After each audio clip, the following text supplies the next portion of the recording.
అందరికీ నమస్కారం. Decoding democracy with doctor JP షోకి స్వాగతం. ఈరోజు మనం టాపిక్‌లోకెళ్ళే ముందుగా ఒక చిన్న కథ చెప్పుకుందాం. ఒక వ్యక్తి మన ఇండియనే. ఇండియాలో ఉన్నప్పుడు ట్రాఫిక్ రూల్స్ అస్సలు ఫాలో అయ్యేవాడు కాదు. రెడ్ లైట్ వచ్చిన చోట వెంటనే ముందుకెళ్ళేవాడు. ఎక్కడ పడితే అక్కడ చేతిలోని చెత్త బయటికి విసిరేసేవాడు. డబ్బులు తీసుకోకుండా ఓటు వేసే ప్రసక్తే లేదు. ఎక్కడికైనా సరే వెళ్లి పని త్వరగా జరగాలంటే అక్కడ వాళ్ళ చేతులు తడిపి పని త్వరగా చేయించేవాడు. అదే మనిషి అబ్రాడ్ షిఫ్ట్ అవ్వడం జరిగింది. అంతే. ఒక్కసారిగా మొత్తం మారిపోయాడు. చెత్త కేవలం డస్ట్‌బిన్‌లోనే వేశాడు. ఎంతసేపయినా సరే క్యూ లైన్‌లో నిలబడ్డాడు. ట్రాఫిక్ రూల్స్ సంగతైతే చెప్పే పని లేదు. అసలు ప్రతిదీ టంచన్‌గా ఫాలో అయ్యాడు. అసలు ఇంకేమైనా అడిగితే నా ఇండియన్ సిస్టమే ఇంత, నా ఇండియన్ వాల్యూ సిస్టమే ఇంత అనేవాడు. నిజంగా ఇండియన్ వాల్యూ సిస్టమా ఇది? లేకపోతే ఏంటి? సార్ అసలు వాల్యూస్ అండ్ ఇన్‌స్టిట్యూషన్స్ అంటే ఏంటి అనేది మన ఆడియన్స్‌కి ఒక బేసిక్ ఐడియా కోసం చెప్పగలుగుతారా? సై మంచి ప్రశ్న. మీరే చెప్పారు. ఈ దేశంలో ఉంటే ఒక రీతిన, బయట దేశాకెళ్తే ఇంకో రీతిన. అదే మనుషులు, అదే మనస్తత్వం. కానీ మనిషి మనస్తత్వం ఎట్లా ఉన్నా కూడా, మనిషి లోపల ఎలా ఉన్నా కూడా, మనిషి ప్రవర్తన మారిపోతుంది. నాకు బాగా గుర్తున్నది, మొట్టమొదటిసారి నేను ఈ దేశం నుంచి బయటకు వెళ్ళినప్పుడు నెదర్లాండ్స్, హాలండ్కి వెళ్ళాను. భారతీయుల బృందంతో వెళ్ళాం, ఏదో అధ్యయనం కోసం సహకారి బ్యాంక్. వెళ్ళిన రోజు సాయంత్రమే వాహనంగన్ అని ఒక చిన్న స్మాల్ టౌన్, విలేజ్ అనుకోవచ్చు మీరు, కానీ చాలా అక్కడ అన్ని అందంగా ఉంటాయి కదా. అక్కడ చిన్న హోటల్లో ఉన్నాము. ఆ రోడ్డు దాటి రోడ్డు అవతల ఉన్న బిల్డింగ్లో మాకు ఒక రిసెప్షన్ ఏర్పాటు చేశారు సాయంత్రం. సాయంత్రం 5 గంటలకి. నెదర్లాండ్స్ దేశాల్లో 5 గంటలకల్లా అంతా ఇంటికి వెళ్ళిపోతారు. వాళ్ళు పొద్దున్న 7 గంటలకు పని మొదలెట్టేసి 5 కల్లా ఇంటికి వెళ్ళి డిన్నర్ చేసి పడుకుంటారు వీక్ డే అయినట్టయితే. అది చిన్న ఊరు, నిర్మానుష్యంగా ఉంది. రోడ్డు మీద ఒక్క వెహికల్ కూడా లేదు. మేమంతా పొలవమంటూ భారతీయులం కదా, ఆ రోడ్డు అలా క్రాస్ చేసేస్తున్నాం. వెంటనే మాతో పాటు ఉన్న డచ్ లేడీ ఒక మహిళ, ఆమె జెంటిల్మెన్ ప్లీజ్ వెయిట్ అంది. మేమంతా ఏదో స్కూల్ పిల్లలాగా సిగ్గుపడుతూ వెనక్కి వచ్చి నుంచున్నాం. ఆవిడ బటన్ నొక్కింది ఆ వాక్ సైన్ కోసం. మీరు చాలా సిటీస్లో మీకు, మనకి హైదరాబాద్ ఒకటి ఉండకపోవచ్చు, కానీ మీరు నడిచేందుకు జీబ్రా క్రాసింగ్ ఉంటుంది. అక్కడ నడవాలంటే వాక్ సైన్ నొక్కితే అది గ్రీన్ వచ్చినప్పుడు మీరు నడవాలి. సో నొక్కింది. అందరం 1 మినిట్ వెయిట్ చేశాము ఆ వాక్ మాకు గ్రీన్ వచ్చేదాకా. ఒక్క ట్రాఫిక్ వెహికల్ కూడా లేదు రోడ్డు మీద. అది ఇంపార్టెంట్. నిర్మానుష్యంగా ఉంది. ఆ తర్వాత నడిచాం. తర్వాత 15 రోజుల్లో మేమెవ్వరం కూడా నెదర్లాండ్స్లో ఉన్న కాలంలో ఇష్టం వచ్చిన రోడ్డు క్రాస్ చేయలే. ఇదే మనుషులం. అదే ఇండియా వచ్చామనుకోండి, నాకు బాగా గుర్తుంది. నేను ఆ అలవాటుతో కార్ డ్రైవ్ చేస్తున్నప్పుడు, సొంత కారు, నేను ట్రాఫిక్ సిగ్నల్స్ పర్ఫెక్ట్గా ఫాలో అవటము, రూల్స్ పర్ఫెక్ట్గా ఫాలో అవటము, తర్వాత హార్న్ వేయకుండా ఉంటాం. ఇండియాలో ఎక్కడ చేసినా హార్న్ వేస్తుంటాం. మనం ముందు వెహికల్ అక్కడ రెడ్ లైట్ ఆగినా సరే మనం హార్న్ కొడుతుంటాం. మనం అవేం లేదు. ఒకరోజు మా స్నేహితులు ఇంతైతే రెట్లాడతామండి, మనం ఈ కార్లు కష్టం కదా, అందరూ వెళ్ళిపోతున్నారు, మనం ఇలా నిలిచిపోతున్నాం అని చెప్పాను. అంటే ఏంటంటే పరిస్థితులను బట్టి మన ప్రవర్తన మారుతుంది. పరిస్థితులతో సంబంధం లేకుండా మనిషి చాలా నీతివంతంగా నిరంతరం ప్రవర్తించడం అనేది విలువ. మన దేశంలో విలువలు పోయినాయని చాలా మంది అంటారు. విలువలేం పోలా. నిజంగా మన దేశంలో చాలా విలువలు ఉన్నాయి ఇప్పటికి కూడా. ఎందుకంటే చట్టం పని చేయకపోయినా కూడా 195 మంది 199 సందర్భాల్లో నిజాయితీగా ప్రవర్తిస్తారు. మనలో ఒక ప్రజలంగా ప్రత్యేకంగా చెడు లేదు. చాలామంది మనం చెడిపోయాము ఇలాంటి భాష వాడుతుంటారు. అది పూర్తిగా తప్పు. రీడర్స్ డైజెస్ట్ గతంలో 2 సార్లు 2 ఎక్స్పెరిమెంట్స్ చేసింది. ఒకసారి ఏం చేశారంటే, పర్సుల్లో డబ్బులు పెట్టుకొని ప్రపంచం అంతా చాలా దేశాల్లో ఆ డబ్బు ఎట్లాంటిదంటే పర్చేసింగ్ పవర్ కాస్త సమానంగా, మన 100 రూపాయలు ఇంకో దేశంలో వాళ్ళ కరెన్సీకి అంటే కొనుక్కునే వస్తువు సమానంగా, అంటే టెంప్టేషన్ సమానంగా ఉండేట్టుగా పెట్టేసి చాలా చోట్ల బహిరంగ ప్రదేశాల్లో వదిలిపెట్టారు. అంటే ఫ్యాక్టరీల్లో, షాపుల్లో, ఆఫీసుల్లో చాలా చోట్ల. 85% మంది మన దేశంలో ఆ చిన్న చిన్న డబ్బు ప్యాకెట్ దొరికిన వాళ్ళు ఎవరిది డబ్బు నాలా తీసి తిరిగిచ్చే ప్రయత్నం చేశారు. ప్రపంచంలో హైయెస్ట్. ఆ తర్వాత 20-30 ఏళ్ళకి మొబైల్ ఫోన్స్ అదే పనిచేశారు. మొబైల్ ఫోన్స్ వదిలిపెట్టి అది దొరికిన వాళ్ళు అసలు సొంత ధరలో ప్రయత్నం చేస్తారు. మళ్ళీ అగైన్ 85% ఇండియాలో మొబైల్ ఫోన్స్ ఎవరితో కనుక్కునే ప్రయత్నం చేశారు. ఇది ప్రపంచం ఎవరికీ తగ్గల. కాబట్టి విలువలు పోలా. కానీ మన దృష్టిలో 30-40 ఏళ్ల క్రితంతో పోలిస్తే ప్రవర్తన మారుతుంది. ఉన్న కొద్దికి పక్కవాడి బాధ పట్టించుకోకుండా కొంచెం స్వార్థంతో మనుషులు చేస్తున్నారన్న భావన కలుగుతున్నమాట వాస్తవం. అది ఎందుకు అంటే విలువలు పోవటం కాదు. విలువలు ఎప్పుడూ కూడా సమాజంలో అంతర్లీనంగా ఉంటాయి. కానీ విలువలొక్కటే సమాజాన్ని బతికించం. ఎందుకంటే ఎవడో ఒకటి విలువతో సంబంధం లేకుండా నేను ఇదిగో పక్కవాడిది కాజేయాలి అనుకుంటాడు. నాకు చందంది పొందాలి అనుకుంటాడు. వాడు నెగ్గాడు అనుకోండి, నిరంతరం అలాంటి వాళ్ళు నెగ్గుతున్నారు అనుకోండి, మీరు పద్ధతి ప్రకారం అయితే ఎప్పుడు నష్టపోతున్నారు అనుకోండి, అప్పుడు మీరు కూడా ఆ విలువల్ని గాలికి వదిలేస్తారు.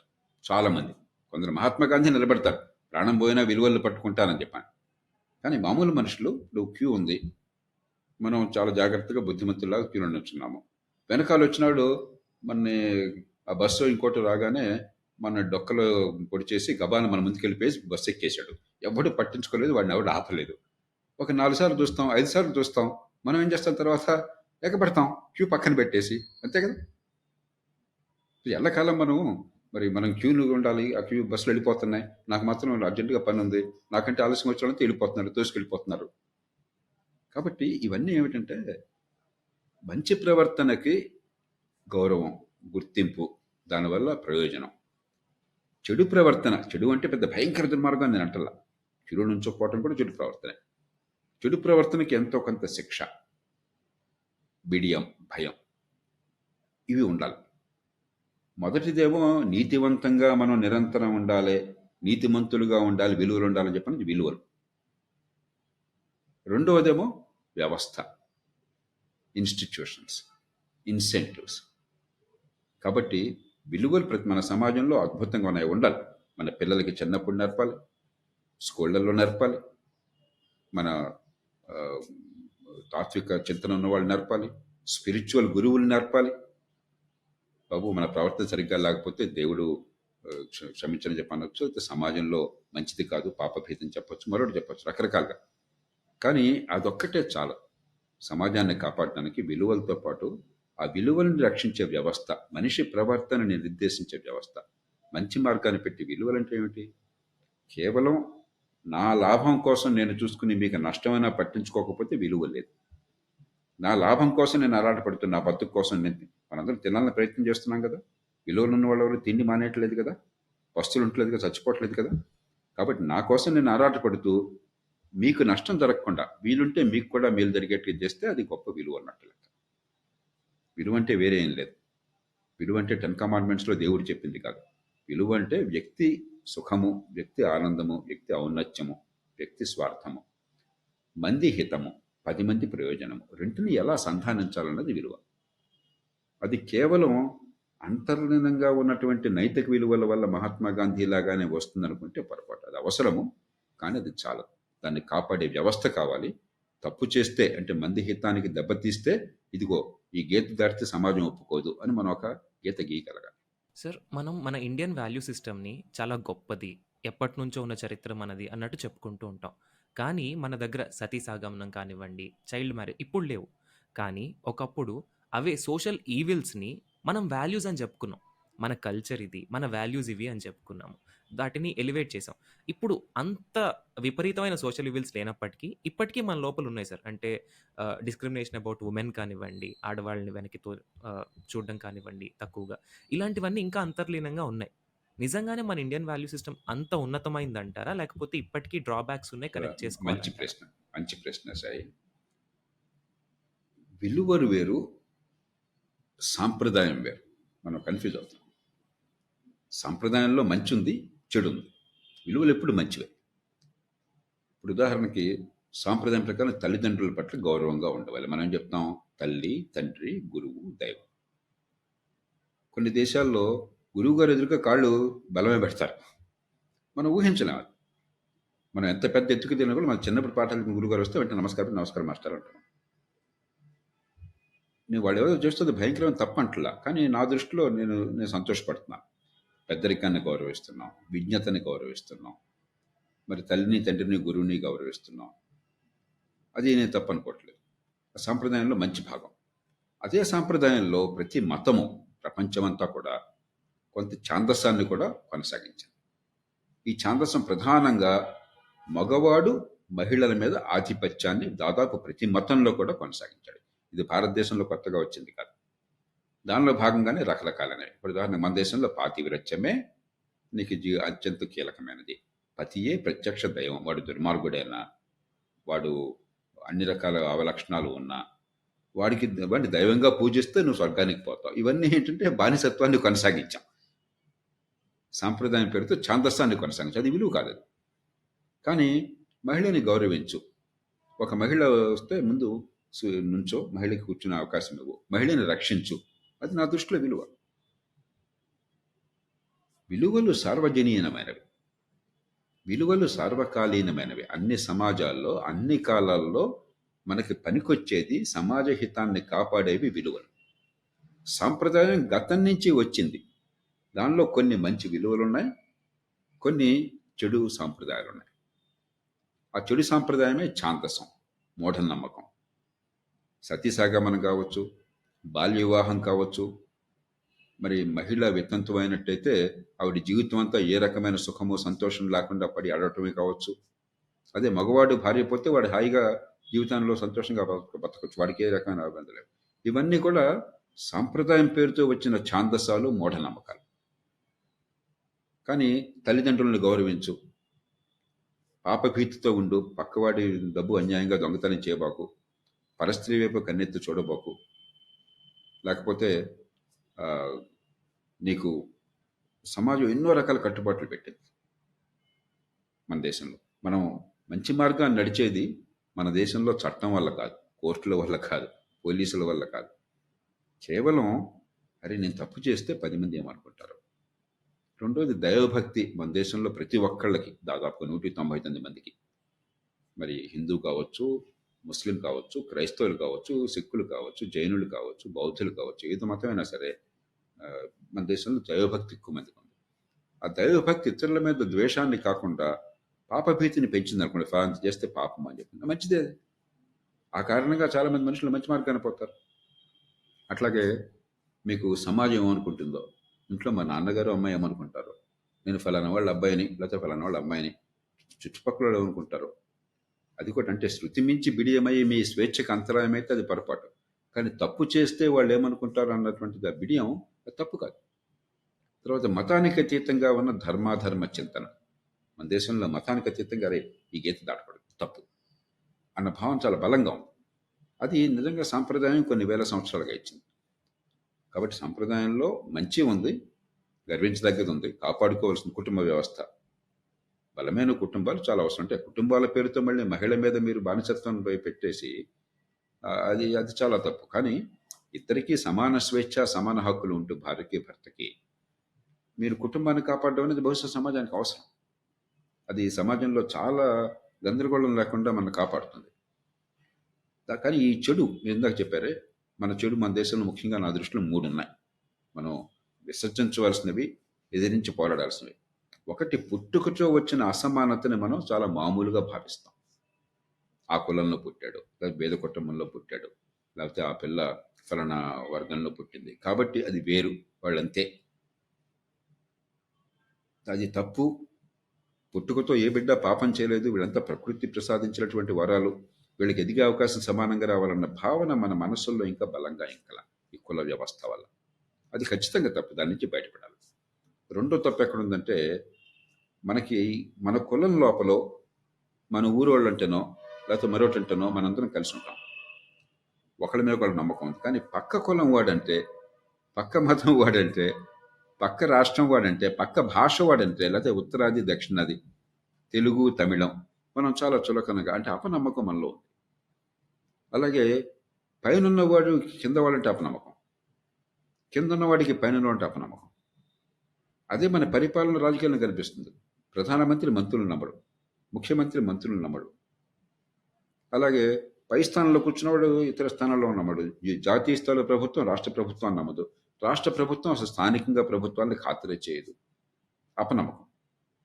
ఇది కూడా మన సమాజంలో అంతర్భాగం. ఈ కులం లోపల, ఓ కుటుంబం లోపల ఉన్న నమ్మకం, అది దాటితే దాన్ని ఇంకా పెంచలేకపోయాను. ఎందుకంటే ఆ నమ్మకాన్ని పెంచే వ్యవస్థలు ఏర్పాటు కాలేదు కాబట్టి ఈ దేశంలో. ఇక మూడోది కామన్ ఫేట్. అరే నా ఉన్నతి సమాజంలో ఇతరుల ఉన్నతి ముడిపడి ఉన్నాయి. నేను తుప్పుక్కని ఊర్లు ఉమ్మేస్తే రోడ్డు మీద నాకు అసౌకర్యం, పక్కవాడికి అసౌకర్యం, జబ్బులు వస్తాయి. నేను క్యూలో నుంచోకుండా డొక్కలో కొట్టేసి వెళ్ళిపోతే అందరికీ నష్టమే. ఇది మనకు అర్థం కాల ఈ దేశంలో. ఇల్లంతా శుభ్రంగా ఉంటుంది. ఈ కొందరు పొద్దున్నే మీరు కనుక పల్లెటూళ్ళు అక్కడ చూడండి, ఇల్లంతా ఊడుస్తారు. ఇంట్లో పాచింత తీసి ఎక్కడ వేస్తారు? బయటికి పోయేస్తారు. లేకపోతే ఇంటి ఎదురుగా రోడ్డు మీద కూడా కొంత ఊడుస్తారు. అది ఎక్కడికి వెళ్తుంది? ఇలా ఊడ్చేసి పక్కకి వెళ్తుంది. మళ్ళీ పక్క వచ్చి మళ్ళీ వాడు ఊడిచి ఇటు పంపిస్తుంటాడు. కాబట్టి ఇవి మనలో లోపాలు. పుట్టుకతో వచ్చిన అసమానత కొనసాగటం, అలాగే అపనమ్మకం, కొన్ని కులాలు జాతులు అది మానేస్తే దాటితే ఒకరి మీద ఒకరికి అపనమ్మకం ఈ దేశంలో. మూడోది, నేను నా సంగతి చూసుకుంటా కానీ పక్కవాడి సంగతి గురించి కావాల్సినంత పట్టించుకోకపోవటం. ఖచ్చితంగా దాన్ని సవరించుకోవాలి. సార్ మామూలుగా ఈ మధ్య కాలంలో అంటే ఒక 20 ఏళ్లుగా ప్రపంచం మారినంత ఇంతకుముందు ఎప్పుడు మారుండదు. అంత చేంజ్ వచ్చింది టెక్నాలజీ వల్ల కానివ్వండి, డిజిటలైజేషన్ వల్ల కానివ్వండి. ఈ మధ్య ఎక్కువగా వినిపించే మాట అంటే మా ఇంట్లో కానివ్వండి, మా ఫ్రెండ్స్ వాళ్ళ ఇంట్లో కానివ్వండి, ఇప్పుడు యూత్‌కి వాల్యూస్ ఉండట్లేదు, తగ్గిపోతున్నాయి, విచ్చలవిడిగా ప్రవర్తిస్తున్నారు అంటున్నారు. నిజంగానే వాల్యూస్ ఉండట్లేదా? లేకపోతే టైంతో పాటు వాల్యూస్ కూడా ఇవాల్వ్ అవుతాయంటారా? నేను ఇందాక చెప్పినట్టుగా వాల్యూస్ ఆర్ ఇటర్నల్. వాల్యూ అంటే మనం నిర్వచనం ఆధారపడి ఉంటుంది. వ్యక్తి సుఖము, వ్యక్తి కోరికలు, వ్యక్తి అవసరాలు, సమాజ హితము, సమాజ ఉమ్మడి అవసరాలు, రెంటిని సంధానించడం వాల్యూస్ అయినట్టయితే అవి శాశ్వతమైనవి, సర్వకాలీనమైనవి, అన్ని కాలాల్లో అవసరం, అన్ని సమాజాల్లో సర్వజనీయమైనవి, అన్ని సమాజాల్లో అవసరం. నిర్వచనం సమస్యకరం. మనం ఏంటంటే వాల్యూస్ వేరు, విలువలు వేరు, ట్యాబూస్ అంటాం ఇంగ్లీష్లో. దాన్ని తెలుగులో కొన్ని మనం ఆంక్షలు అనుకోవచ్చు, లేకపోతే ఇంకో పదం వాడచ్చు. నువ్వు చీర ఇట్లాగే కట్టుకోవాలి, బొట్టు ఇట్లాగే పెట్టుకోవాలి. ఈ వాల్యూస్ కాదు ఇవి, మన సంప్రదాయంలో కొన్ని అలవాట్లు. ఇదిగో చూసావా, ఈ పిల్ల చక్కగా చీర కట్టుకొని తెలుగుంటి ఆడపడుచులాగా, సినిమాల్లో పాటలు కూడా ఉంటాయి, చక్కగా బొట్టు పెట్టుకుని చెవులకి ఆ, ఏమంటారు దాన్ని, చెవులు పోగులు పెట్టుకుని చేతులు గాజులు కట్టుకుని చాలా చక్కగా మన తెలుగు పిల్లలాగా ఉంది. ఈ పిల్ల చూడు, లంగా పరికిణి వేసుకుంది, లేకపోతే ఆ, కుర్తా మరొకటి వేసుకుంది, లేకపోతే షర్టు ప్యాంటు వేసుకుంది. ఇది టాబూస్, ఈ వాల్యూస్ కాదు. ఆ పిల్ల కట్టుబొట్టును బట్టి విలువలు మారలా. ఇది మనం ఒక ఛాందసమైనటువంటి ఒక అలవాటుని, ఇది మంచి అలవాటు తప్పే నేను అంటలా, దాన్ని ఆపాదించి ఇది లేకపోతే నేను ఒప్పుకోను అంటున్నాను. అది వరకు మనం ఏమన్నాం, అమ్మ వంచిన తలెత్తకుండా నువ్వు వెళ్ళిపోవాలంటే ఆడపిల్ల అసలు పర్వత ఎవరితో మాట్లాడకూడదు. అదే ఆడమగ తేడా లేకుండా గౌరవంతో, పరస్పర గౌరవంతో స్నేహంగా మెలిగితే అది తప్పు అనుకునేవాళ్ళు ఆ రోజుల్లో. ఇప్పుడు మనం అట్లా అనుకోం. ఇవి టాబూస్, విలువలు పోవటం కాదు ఇక్కడ. ఇప్పుడు మా తాతగారు, మా అమ్మ బాగా తెలియగలదు. నేను చూసి నాకు తెలిసిన వాళ్ళు బాగా తెలివైన వాళ్ళు మా అమ్మ ఒక. ఆమెకి అంత తెలివి ఉన్నా కూడా 8వ తరగతి దాకా ఆ ఊళ్ళో స్కూల్ ఉంది. 8 దాటాక ఆవిడ చదువు కావాలంటే వేరే ఊరికి కూడా చదువుకోవాలి, రోజు వెళ్ళి రావటం అనేది. మా తాతగారు, మన ఇంట్లో పుట్టిన ఆడపిల్ల వేరే ఊరికి వెళ్ళి చదువుకోవటమా, వీలు లేదని చెప్పి ఆపేశాడు. అది విలువ ఎట్లా అవుతుంది? ఛాందసం. కాబట్టి మనం ఈ రెండింటికి కన్ఫ్యూజన్ వచ్చి విలువలు పోయిననుకుంటున్నాం. అలా కాకుండా మా అమ్మ మరొకళ్ళు గట్టిగా పోట్లాడి, నువ్వు చెప్పేది ఏంటి, నేను వెళ్ళిపోయి చదువుకుంటాను, నీకు రచన ఊరుకోని చెప్పంటే విలువలు పోయిననుకుంటామా? కాదు, ఛాందసం పోయింది, మూర్ఖత్వం పోయింది. అది మారాలి ఖచ్చితంగా. టాబూస్ మారుతూ ఉంటాయి. నిజమైన విలువలు శాశ్వతమైనవి. ఎందుకంటే నిజమైన విలువలకు నిర్వచనం ఏంటంటే, నీ సుఖము, నీ కోరికే, నీ ఔన్నత్యము, నీ అవసరము, సమాజ హితము, సమాజ అవసరము, సమాజ భవిష్యత్తు రెండు ఒకదానికొకటి విరుద్ధంగా ఉంటే అది ప్రమాదం అవుతుంది. రెండింటిని కలపాలి, సమన్వయం కావాలి, అది వాల్యూ, అది శాశ్వతం. మానవ సమాజం ఉన్నంతకాలం విలువలు కావాలి. సార్ ఇది నేను లైవ్‌లో ఎక్స్‌పీరియన్స్ చేశాను సార్ ఒక ఇన్సిడెంట్. ఒక గుడికెళ్ళామనమాట ఫ్యామిలీతో. దగ్గరగా 2, 3 గంటలు క్యూలో నిలబడి, తోసుకొని, తన్నుకొని ఎక్కడికో చివరిదాకా వస్తున్నాము. ఎవరో వీఐపీ రికమెండేషన్, వాళ్ళు వీఐపీ కూడా కాదు సార్. అంటే సో కాల్డ్ వీఐపీ కల్చర్ ఉంది కాబట్టి మన దగ్గర, వాళ్ళు వీఐపీలు కూడా కాదు. వాళ్ళ రికమెండేషన్ త్రూ వచ్చిన వాళ్ళు డైరెక్ట్‌గా లోపలికెళ్ళిపోయారు, దర్శనం చేసుకున్నారు, వచ్చేసారు. దాన్ని చూసి మిగిలిన వాళ్ళలో మిక్స్‌డ్ రియాక్షన్స్ వచ్చాయి. కొంతమందేమో వాళ్ళని అలా వెళ్ళిపోతున్నారు అంటారు. కొంతమందేంటంటే, ఇలాంటివి మనకు కూడా ఉంటే బావుండు, మనం కూడా ఈసారి అలానే వెళ్ళిపోదాం అన్నారు. అంటే, ఇలా మధ్యలో వెళ్తున్న వాళ్ళని చూసి మిగతా వాళ్ళు ఏం నేర్చుకుంటున్నారు? అంటే మన దగ్గర ఇదే కరెక్ట్ ఏమో, ఇలా ఎళ్తేనే మనకి ఈజీగా ఉంటుందేమో అన్నట్టు తెలిస్తే, ఎక్కువ మంది అలానే వెళ్తారు గదా! ఇది పర్ఫెక్ట్ ఎక్కడ ఎగ్జాంపుల్. తప్పు జరుగుతుంది సార్? Perfect example. ఇందాక మనం అనుకున్నామే, సార్. ఏమైంది ఒకళ్ళు కొన్ని ప్రత్యేకమైన ప్రివిలేజ్ ఇవ్వడం చేత మిగతా వాళ్ళు నష్టం చేకూరుతారు. Common fate. అందరూ సార్. అందరి అవసరాలు తీరడానికి ఏర్పాట్లు జరగల. సరే ఇప్పుడు ఒక ముఖ్యమంత్రి ప్రధానమంత్రి వచ్చినట్టయితే మరి వాళ్ళ సమయం విలువైంది కాబట్టి మనమే గౌరవిస్తాం, తప్పులేదు. లేకపోతే ఒక మనిషి జ్ఞానధనుడు, అది అపారమైనటువంటి నైతికమైనటువంటి బలం, ఒక మహాత్మా గాంధీ వచ్చాడానికి పదవేం లేకపోవచ్చు, కానీ నేను గౌరవిస్తాం, మనం వద్దన్న గౌరవిస్తాం సమాజం. అది వేరు. నేను విఐపీ అని చెప్పుకొని వాడు చొరబడి మిగతా వాళ్ళకి అసౌకర్యం కలిసి వేరు. విజ్ఞత గల వాళ్ళు ఎవరు అలా ప్రవర్తించరు. విజ్ఞత ఉన్నవాళ్ళు, ఆలోచన ఉన్నవాళ్ళు, సమాజం గురించి అవగాహన ఉన్నవాళ్ళు అన్నట్టయితే, సమాజాన్ని ప్రేమించేవాళ్ళు అన్నట్టయితే వాళ్ళు మిగతా వాళ్ళతో సమానంగా ఉండటమే కాదు, ఒక ఆదర్శాన్ని చూపే ప్రయత్నం చేస్తారు. నేను కూడా దీనికి అతీతంగా ప్రవర్తించినట్టయితే సమాజం అల్లకల్లోలమవుతుంది, కాబట్టి నేను సంయమనాన్ని పాటించాలి అని చెప్పాను. అది లేనప్పుడు ఏమవుతుందంటే, ఇప్పుడు నెగ్గాడు వాడు, రూల్స్ పాటించడం నెగ్గలేదు, దాంతో వీడికి అవమానం ఫీల్ అవుతున్నాడు. దాన్ని తట్టుకోవడం చాలా అంత తేలిక కాదు. చిన్న విషయం కూడా పెద్దగా కాదు. నాకు బాగా గుర్తున్నది, నేను పరిపాలనా సంస్కరణ సంఘం అడ్మినిస్ట్రేటివ్ రిఫార్మ్స్ కమిషన్లో ఉండగా నాకు ఒక జాతీయ స్థాయిలో మంత్రి హోదా ఉండేది. నాకు మంత్రి హోదా ఉందని మా ఇంట్లో మా శ్రీమతికి పిల్లలకు కూడా తెలియదు. ఏనాడు అసలు దాని గురించి ఆలోచన నా మనసుకు రాలేదు, దాన్ని ఉపయోగించుకోలేదు. నేను విమానంలో వెళుతుంటే నేను వెనకాల మామూలుగా ఎకానమీలో కూర్చున్నవాడిని. అధికారికంగా వెళుతున్నప్పుడు నాతో పనిచేసే అధికారులు, వాళ్ళు నాకు జవాబుదారీగా ఉండే అధికారులు, వాళ్ళు బిజినెస్ క్లాస్లో కూర్చున్నవాళ్ళు. మధ్య మధ్యలో వచ్చి, సార్ మీరు కూర్చొని బాగాలేదు సార్, నాకు కూర్చొని పర్వాలేదు, మోకాళ్ళని పెడితే చెప్తాను అనేవాడిని అన్న వేసి. అంచేత మనం విలువల్ని పాటించడం అన్నది ఎవరో చూస్తారని కాదు, లేకపోతే అది కేవలం రూల్ ఉందని కాదు. నిజమైన విలువ అయితే రూల్ అక్కర్లేదు. మనం చేతనాన్ని మేరకు నిరాడంబరంగా ఉండాలి, ప్రజాధనాన్ని వృధా చేయకూడదు. అలాగని చెప్పని మీరు పరిగెట్టి ఊరెళ్ళమని నేను చెప్పట్లా. విమానం వెళ్ళాల్సి ఊరేళ్ళితే పరిగెట్టమని చెప్తారా? జట్కా బండి వెళ్ళమని చెప్తాను, అది మూర్ఖత్వం అవుతుంది. కానీ వీలున్నంత మేరకు మనం కొన్ని సాంప్రదాయాలు పాటించాలి, మనం కొన్ని ఆదర్శాలని ప్రపంచానికి చూపెట్టాలి. ప్రజాధనం వృధా చేయకూడదు, దుబారా చేయకూడదు, పొదుపుతనం పాటించాలి. మరి కరెంటు వృధా కాకుండా మనం లైట్ అవసరం లేనప్పుడు, ఫ్యాన్ అవసరం లేనప్పుడు స్విచ్ ఆఫ్ చేయాలి. ఏసీ పొద్దు నుంచి సాయంత్రం దాకా వేసుకోకూడదు. ఎవరు కొట్టట్లా, మనం డబ్బులు కూడా ఇస్తున్నారు మీరు, కానీ ఏమిటిది ఒక విలువ. మనం అవి పాటించకుండా బయటకు వచ్చి పర్యావరణము కాలుష్యమైనది, భూతాపము పెరుగుచున్నది, ప్రపంచము మరి ప్రమాదంలో పడుచున్నదని చెప్పని మాట అంటే ఆ మాటకి ఏమైనా అర్థం ఉందా? కొంతైనా పాటించాలి కదా. అన్నీ పాటించలేం మనము. ఈ వేగమైనటువంటి యుగంలో అన్నీ పాటించలేం. అసలు ఏసీ లేకుండా ఎండాకాలంలో బతికితే పని చేయలేం, మీకు కాదంటలేదు. కానీ కనీసం చేయొచ్చు కదా మనం. వీలున్నంత మేరకు సోలార్ పవర్ లాంటివి వాడచ్చు కదా. బాగా కారు, 2 కోట్ల కారు, ఖరీదైన కారుతో 5 కిలోమీటర్లు 1 లీటర్తో పోయే దాని బదులు కొంచెం ఎక్కువ మైలేజ్ ఉందో హైబ్రిడ్ కారు లేకపోతే సోలార్ కారు వాడచ్చు కదా, ఎలక్ట్రిక్ కారు వాడచ్చు కదా. వీలున్నంత మేరకు అంటే మన ప్రవర్తన, మనం చేసే పని వల్ల పర్యవసానం సమాజం మీద ఎట్లా ఉంటుంది, అంతకంటే విస్తరించి దేశం మీద ఎట్లా ఉంటుంది, అంతకంటే విస్తరించి మానవాళి మీద ఎట్లా ఉంటుంది. వీలున్నంత మేరకు చేస్తే, అలా కాస్త చేస్తే సమాజం బాగుంటుంది, మన జీవితం బాగుంటుంది. ఆధునిక యుగంలో మన అదృష్టం కొద్దీ మన జీవితంలో ఆనందాన్ని, సుఖాన్ని పెంచుకుంటూ సమాజంలో మంచిని కూడా పెంచవచ్చు. ఒకటి ఇంకో దానికి వ్యతిరేకం కావక్కర్లేదు, కొద్దిపాటి ప్రయత్నం అది చేస్తే చాలు. సార్, వాల్యూస్‌ని, ఇన్‌స్టిట్యూషన్స్‌ని కనుక మనం తీసుకున్నట్లయితే, వాల్యూస్ వల్ల అంటే వాల్యూస్ ఇన్‌ఫ్లూయెన్స్ వల్ల ఇన్‌స్టిట్యూషన్స్ ఏర్పాటవుతాయా? లేకపోతే ఇన్‌స్టిట్యూషన్స్ వల్ల వాల్యూస్ ఇన్‌ఫ్లూయెన్స్ అవుతాయా? ఆ రెండిటి మధ్య అసలు సంబంధం ఏంటి అంటే మీరేం చెప్తారు సార్? మంచి ప్రశ్న. ఇది అవినాభావ సంబంధం ఉన్నది. సార్. ఇన్స్టిట్యూషన్ అంటే ఎవరో ఒకళ్ళు పెట్టింది. వాల్యూ అది ఒక నిబంధన, ఒక చట్టం. అది దాన్ని అందరూ క్రమక్రమంగా అమలు చేయటం జీవితంలో అంతర్భాగం అయిపోతే అది ఇన్స్టిట్యూషన్ అవుతుంది.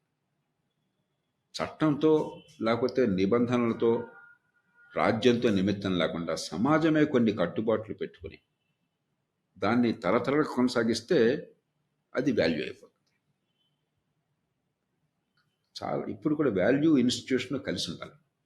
ఏ వాల్యూస్ను మనం కావాలని కోరుతున్నామో, ఏ విలువలు ఉంటే సమాజ బాగుంటుంది నమ్ముతున్నామో, అలాంటి విలువల్ని ప్రోత్సహించేటువంటి వ్యవస్థ ఉండాలి. అంతేగాని మనం నమ్మే విలువలు వేరు, కావలసిన విలువలు వేరు, మనం ప్రోత్సహించేటువంటి పద్ధతులు వేరు అనుకోండి, అప్పుడు సంఘర్షణ వస్తుంది. అట్లాగే మనం సమాజంలో విలువలతో పాటు మూర్ఖ సంప్రదాయం ఉందనుకున్నాం కదా. వితంతువులను చూసే తీరు కానీ, లేకపోతే బాల్య వివాహం వగర. మనం మంచి విలువల గల రాజ్యాంగాన్ని పెట్టుకున్నాం, అంటే ఇన్స్టిట్యూషన్స్ని పెట్టుకున్నాము. ఆ ఇన్స్టిట్యూషన్స్ మన అలవాట్లు రెండింటికి మధ్య క్లాష్ వస్తుంది ఇన్ఎవిటబుల్గా. ఆ క్లాష్ని తీర్చాల్సింది రాజకీయం. రాజకీయం అంటే అసెంబ్లీ పార్లమెంట్లో ఓటేయటం మాత్రమే కాదు. రాజకీయం అంటే ప్రజల మద్దతు పొందడం. అంటే అర్థం డబ్బులు ఇచ్చి ప్రజలతో ఓట్లు తీసుకోవడమే కాదు, ప్రజలకు అర్థమయ్యేట్టుగా వివరించి చెప్పి ఎందుకు ఏ మార్పు కావాలి, ప్రజాభిప్రాయాన్ని సేకరించడం. దాంతో ఏమవుతుంది, కాలక్రమేణా మనకు ఉన్నటువంటి సాంప్రదాయంలో ఉన్న కొన్ని ఆలోచనలు మారుతాయి. ఒకప్పుడు ఉదాహరణకి మన దేశంలో వితంతు వివాహాన్ని మనం అంగీకరించాలని చెప్పంటే సమాజంలో అందరూ ఎదురు తిరిగారు. వీరేశలింగ పంతులు గారు రాజమండ్రిలో గట్టిగా పోరాటం చేసి దాన్ని కొట్టారు, ఆయన మీద దాడి చేశారు. అట్లాగే ఈశ్వరచంద్ర విద్యాసాగర్ కావచ్చు, లేకపోతే రాజా రామ్మోహన్ రావు కావచ్చు. ఎందుకని? సాంప్రదాయంలో ఉన్నటువంటి మూర్ఖత్వం అంత తేలికపోదు. ఆ ఘర్షణ వస్తుంది, ఆ ఘర్షణ అనివార్యం. రాజకీయం అనే ప్రక్రియ ఈ ఘర్షణ హింస వైపుకి వెళ్లకుండా మన ఆలోచన పెంచేట్టుగా, ఏమయ్యా కుటుంబాలను కాపాడుకోవాలి, మన సంప్రదాయంలో ఉన్న మంచిని కాపాడుకోవాలి, కానీ సంప్రదాయం పేరుతో కొంతమంది అణిచివేయటం ఏంటి, కులం ఏమిటి, ఆడపిల్లల మీద అత్యాచారాలు ఏమిటి, బాల్యవివాహం ఏమిటి, ఇవి తప్పు కదా అని చెప్పాను. ఓ పక్కన సమాజంలోనూ సామాజిక ఉద్యమాలు రావాలి, సాహిత్యం ద్వారానూ సమాజం ద్వారా. కన్యాశుల్కం ఏంటి, గురజాడ గారిదంతా బాల్యవివాహం ఎంత తప్పు ఆయన చాలా చమత్కారంగా, చాలా అందంగా, గుండెకి హత్తుకున్నట్టుగా చెప్పాడు. అందుకనే 130 ఏళ్ల తర్వాత కూడా అది చాలా అణిముత్యం లాంటి సాహిత్యం.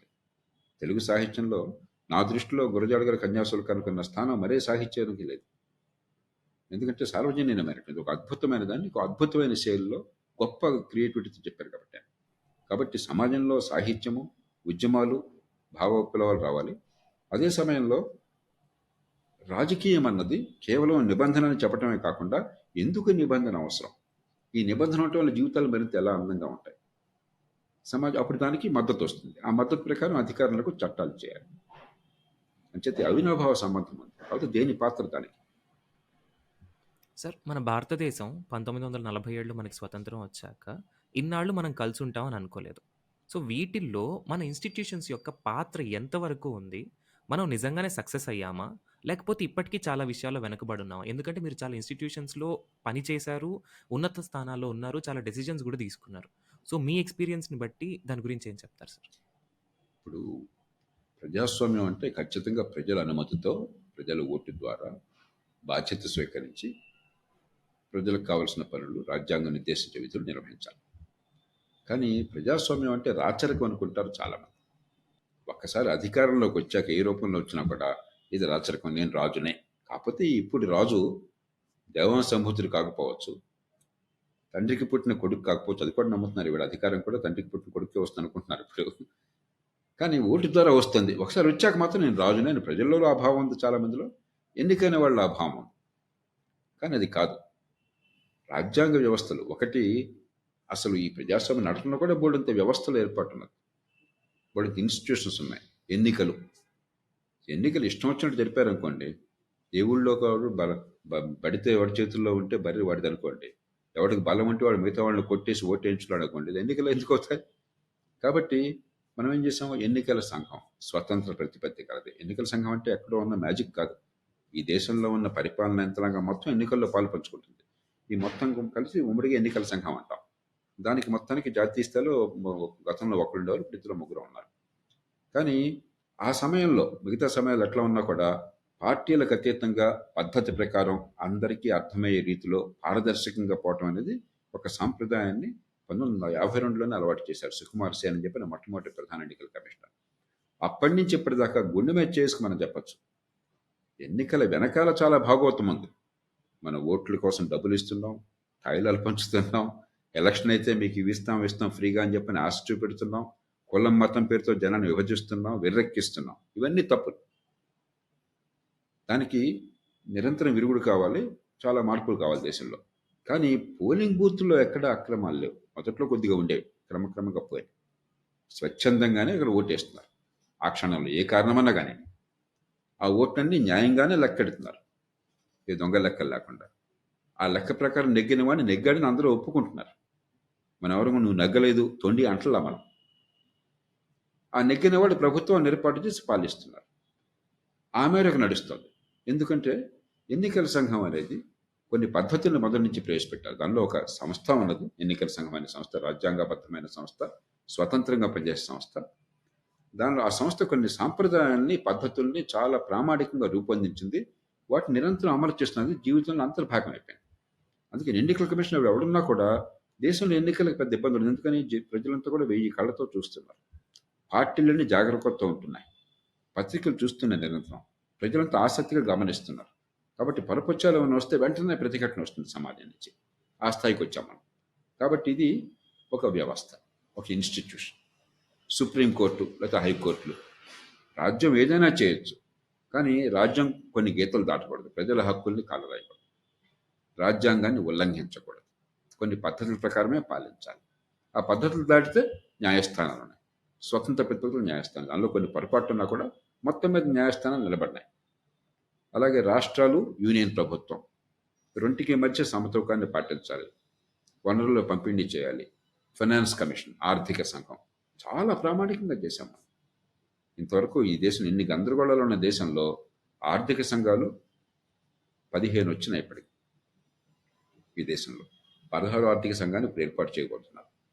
ఈ 15 ఆర్థిక సంఘాలు కూడా చాలా ప్రామాణికమైన నివేదికలు ఇచ్చినాయి. నిష్ణాతులందరూ కూర్చుని ఏర్పాటు చేసింది ప్రభుత్వం. వారిని ఏ ప్రభుత్వం ఏర్పాటు చేసినా కూడా ఆర్థిక సంఘం ఇచ్చినటువంటి ఆ నివేదికని, వారు ఇచ్చినటువంటి సూచనల్ని ఒక అవార్డ్ లాగా, ఇది ఒక తీర్పులాగా భావించి ఏ ప్రభుత్వమైనా పాటించారు. అంటే యూనియన్ రాష్ట్రాల విషయంలో వనరుల విభజనలో చాలా ప్రామాణికమైన పద్ధతులు ఏర్పడ్డాయి. అదొక ఇన్స్టిట్యూషన్ అయిపోయింది. కంట్రోలర్, ఆడిటర్ జనరల్, ప్రభుత్వం పెట్టే ఖర్చు ఎట్లా పెట్టారు, దుబారా అయిందా, డబ్బు తినేశారా, పద్ధతులను మార్చాలా, ఏం జరిగింది, ఇవన్నీ కూడా చూసే బాధ్యత కంట్రోలర్, ఆడిటర్ జనరల్. కాబట్టి అది ఒక సంస్థ. ఎన్నో సందర్భాల్లో వాళ్ళ తీర్పులు, వాళ్ళు ఇచ్చిన నివేదికలు ఈ దేశంలో మార్పుకి నాంది పలికినాయి. అట్లా యూనియన్ పబ్లిక్ సర్వీస్ కమిషన్ జాతీయ స్థాయిలో ఉన్నతాధికారుల నియామకం అంతా వారి చేతిలో జరుగుతుంది. నిజంగా ఈ దేశంలో ఉన్న పైరవీలు చూసినట్టయితే ఒక ఐఏఎస్, ఐపీఎస్ కావాలంటే ఎంతెంత ఈ దేశంలో ఒత్తిడి ఉంటుంది. మరి అలాంటి సిఫార్సులు లొంగారని కానీ, లంచాలు తిన్నారని కానీ ఒక్క ఆరోపణ కూడా దేశం నుంచి చూడలేదు. అది చాలా గొప్ప విషయం. 75 ఏళ్ల పాటు ఈ దేశంలో ఏ రకమైన ఒత్తిళ్లకి లొంగకుండా, పక్షపాతాలకు లోను కాకుండా చాలా ప్రామాణికంగా, క్రమబద్ధంగా ప్రతి సంవత్సరం ఈ అధికార యంత్రాంగాన్ని నియమించడం అనేది ఆషామాషి కాదు, చాలా గొప్పగా చేస్తున్నారు. అదే రాష్ట్రాల్లో జరగట్లా. అదే రకమైన సంస్థను పెట్టాము. రాజ్యాంగంలో సంస్థ పెట్టినా కూడా, అందుకే నేను చెప్పేది సంస్థ అవసరము, దాంతోపాటు సంస్థ పెట్టే సాంప్రదాయాలు, ఆచరణ, కాలక్రమేణా ఆ సాంప్రదాయం, ఆచరణ ఒక స్థాయికి వచ్చిన తర్వాత ఇక పూర్తిగా ఆటో పైలట్కి నడిచిపోతుంది. రాష్ట్రాల్లో ఆర్థిక సంఘం కానీ, లేదా స్థానిక ప్రభుత్వాలకి పన్నుల పంపిణీలో, లేకపోతే రాష్ట్రాల పబ్లిక్ సర్వీస్ కమిషన్లు కానీ, రాష్ట్రాల ఎన్నికల కమిషన్లు కానీ, ఈ మూడు అంత గట్టిగా పనిచేయట్లేదు, జాతీయ స్థాయిలో పనిచేస్తున్నాయి. కాబట్టి ఒకటి, రాజ్యాంగబద్ధంగా ఆ సంస్థలను ఏర్పాటు చేసుకోవాలి, స్వతంత్ర ప్రతిపత్తి కల్పించాలి. 2, వాటి నియామకాలు కానీ లేకపోతే వాటి ఆచరణ కానీ చాలా పారదర్శకంగా ఆ సంస్థ ఉద్దేశాలను గమనించి ఒక 20-30 ఏళ్ళు చేస్తే అది ఒక సాంప్రదాయంగా వచ్చేస్తుంది. లేకపోతే చట్టం ఒక్కటే చాలు, చట్టం కావాలి, చట్టబద్ధంగా సంస్థలు కావాలి, రాజ్యాంగబద్ధంగా ఆ సంస్థలను మనం పోషించుకోవాలి, సమాజం గౌరవించుకోవాలి, వాటికి ఒక స్థాయినిచ్చి వాటిని కాపాడుకోవాలి, వాటిని ఉపయోగించుకోవాలి. అక్కడ కూర్చున్న వాళ్ళు పిల్లికి మనకి పేనుకి పెత్తనం వేస్తే తలంత కొరిగినట్టుగా పిచ్చి పనులు చేయకుండా వాళ్ళు బాధ్యత జరిగి మలుసుకోవాలి. ఇన్ని జరిగితే అప్పుడు ఆ వ్యవస్థ రాణిస్తుంది. ఇన్ని జరిగితే భవిష్యత్తుని మనం కాపాడుకోవాలి. సార్, ఒక ఇన్స్టిట్యూషన్లో ముందుకెళ్ళేటప్పుడు కానీ, ఏదైనా డెసిషన్స్ తీసుకునేటప్పుడు కానీ కాన్ఫ్లిక్ట్ వచ్చే అవకాశం ఉందా? ఎందుకంటే ఇన్స్టిట్యూషన్ చేయాల్సిన పనికి మన లోపల ఉన్న వాల్యూస్కి ఎప్పుడన్నా కాన్ఫ్లిక్ట్ కనుక వచ్చినట్లయితే, ఎందుకంటే రావడం సహజం, ఇంత డైవర్సిటీ ఉన్న దేశంలో ఖచ్చితంగా కాన్ఫ్లిక్ట్ వస్తుంది. అలాంటప్పుడు ఎలా డిసైడ్ అవ్వాలి? అండ్ మీరు ఎప్పుడైనా అలాంటి సిచ్యువేషన్ ఎదుర్కొన్నారు సార్? మీకు స్పష్టత ఉంటే పెద్దగా ఇబ్బంది ఉండదు సాయి.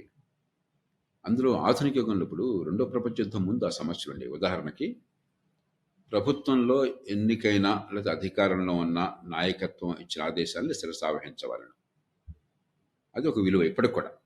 ప్రజాస్వామ్య సమాజంలో కూడా సైన్యులు కానీ మరొకరు కానీ ఎన్నికైన ప్రభుత్వం లేక ప్రభుత్వం ఆదేశాలను శిరసావహించాలి. లేకపోతే ప్రతి సైనికుడు ఇష్టం చేస్తే అది అరాచకత్వం వస్తుంది. నాజీ జర్మనీలో ఏమైంది? అది ఒక పక్క హిట్లర్ నాయకత్వంలో ఉన్నాడు, ప్రభుత్వం ఆదేశాలు ఇచ్చింది, అమలు చేయాలి, అమలు చేయటం అనేది ఆ విలువల్లో భాగం. వ్యవస్థల్లో భాగం.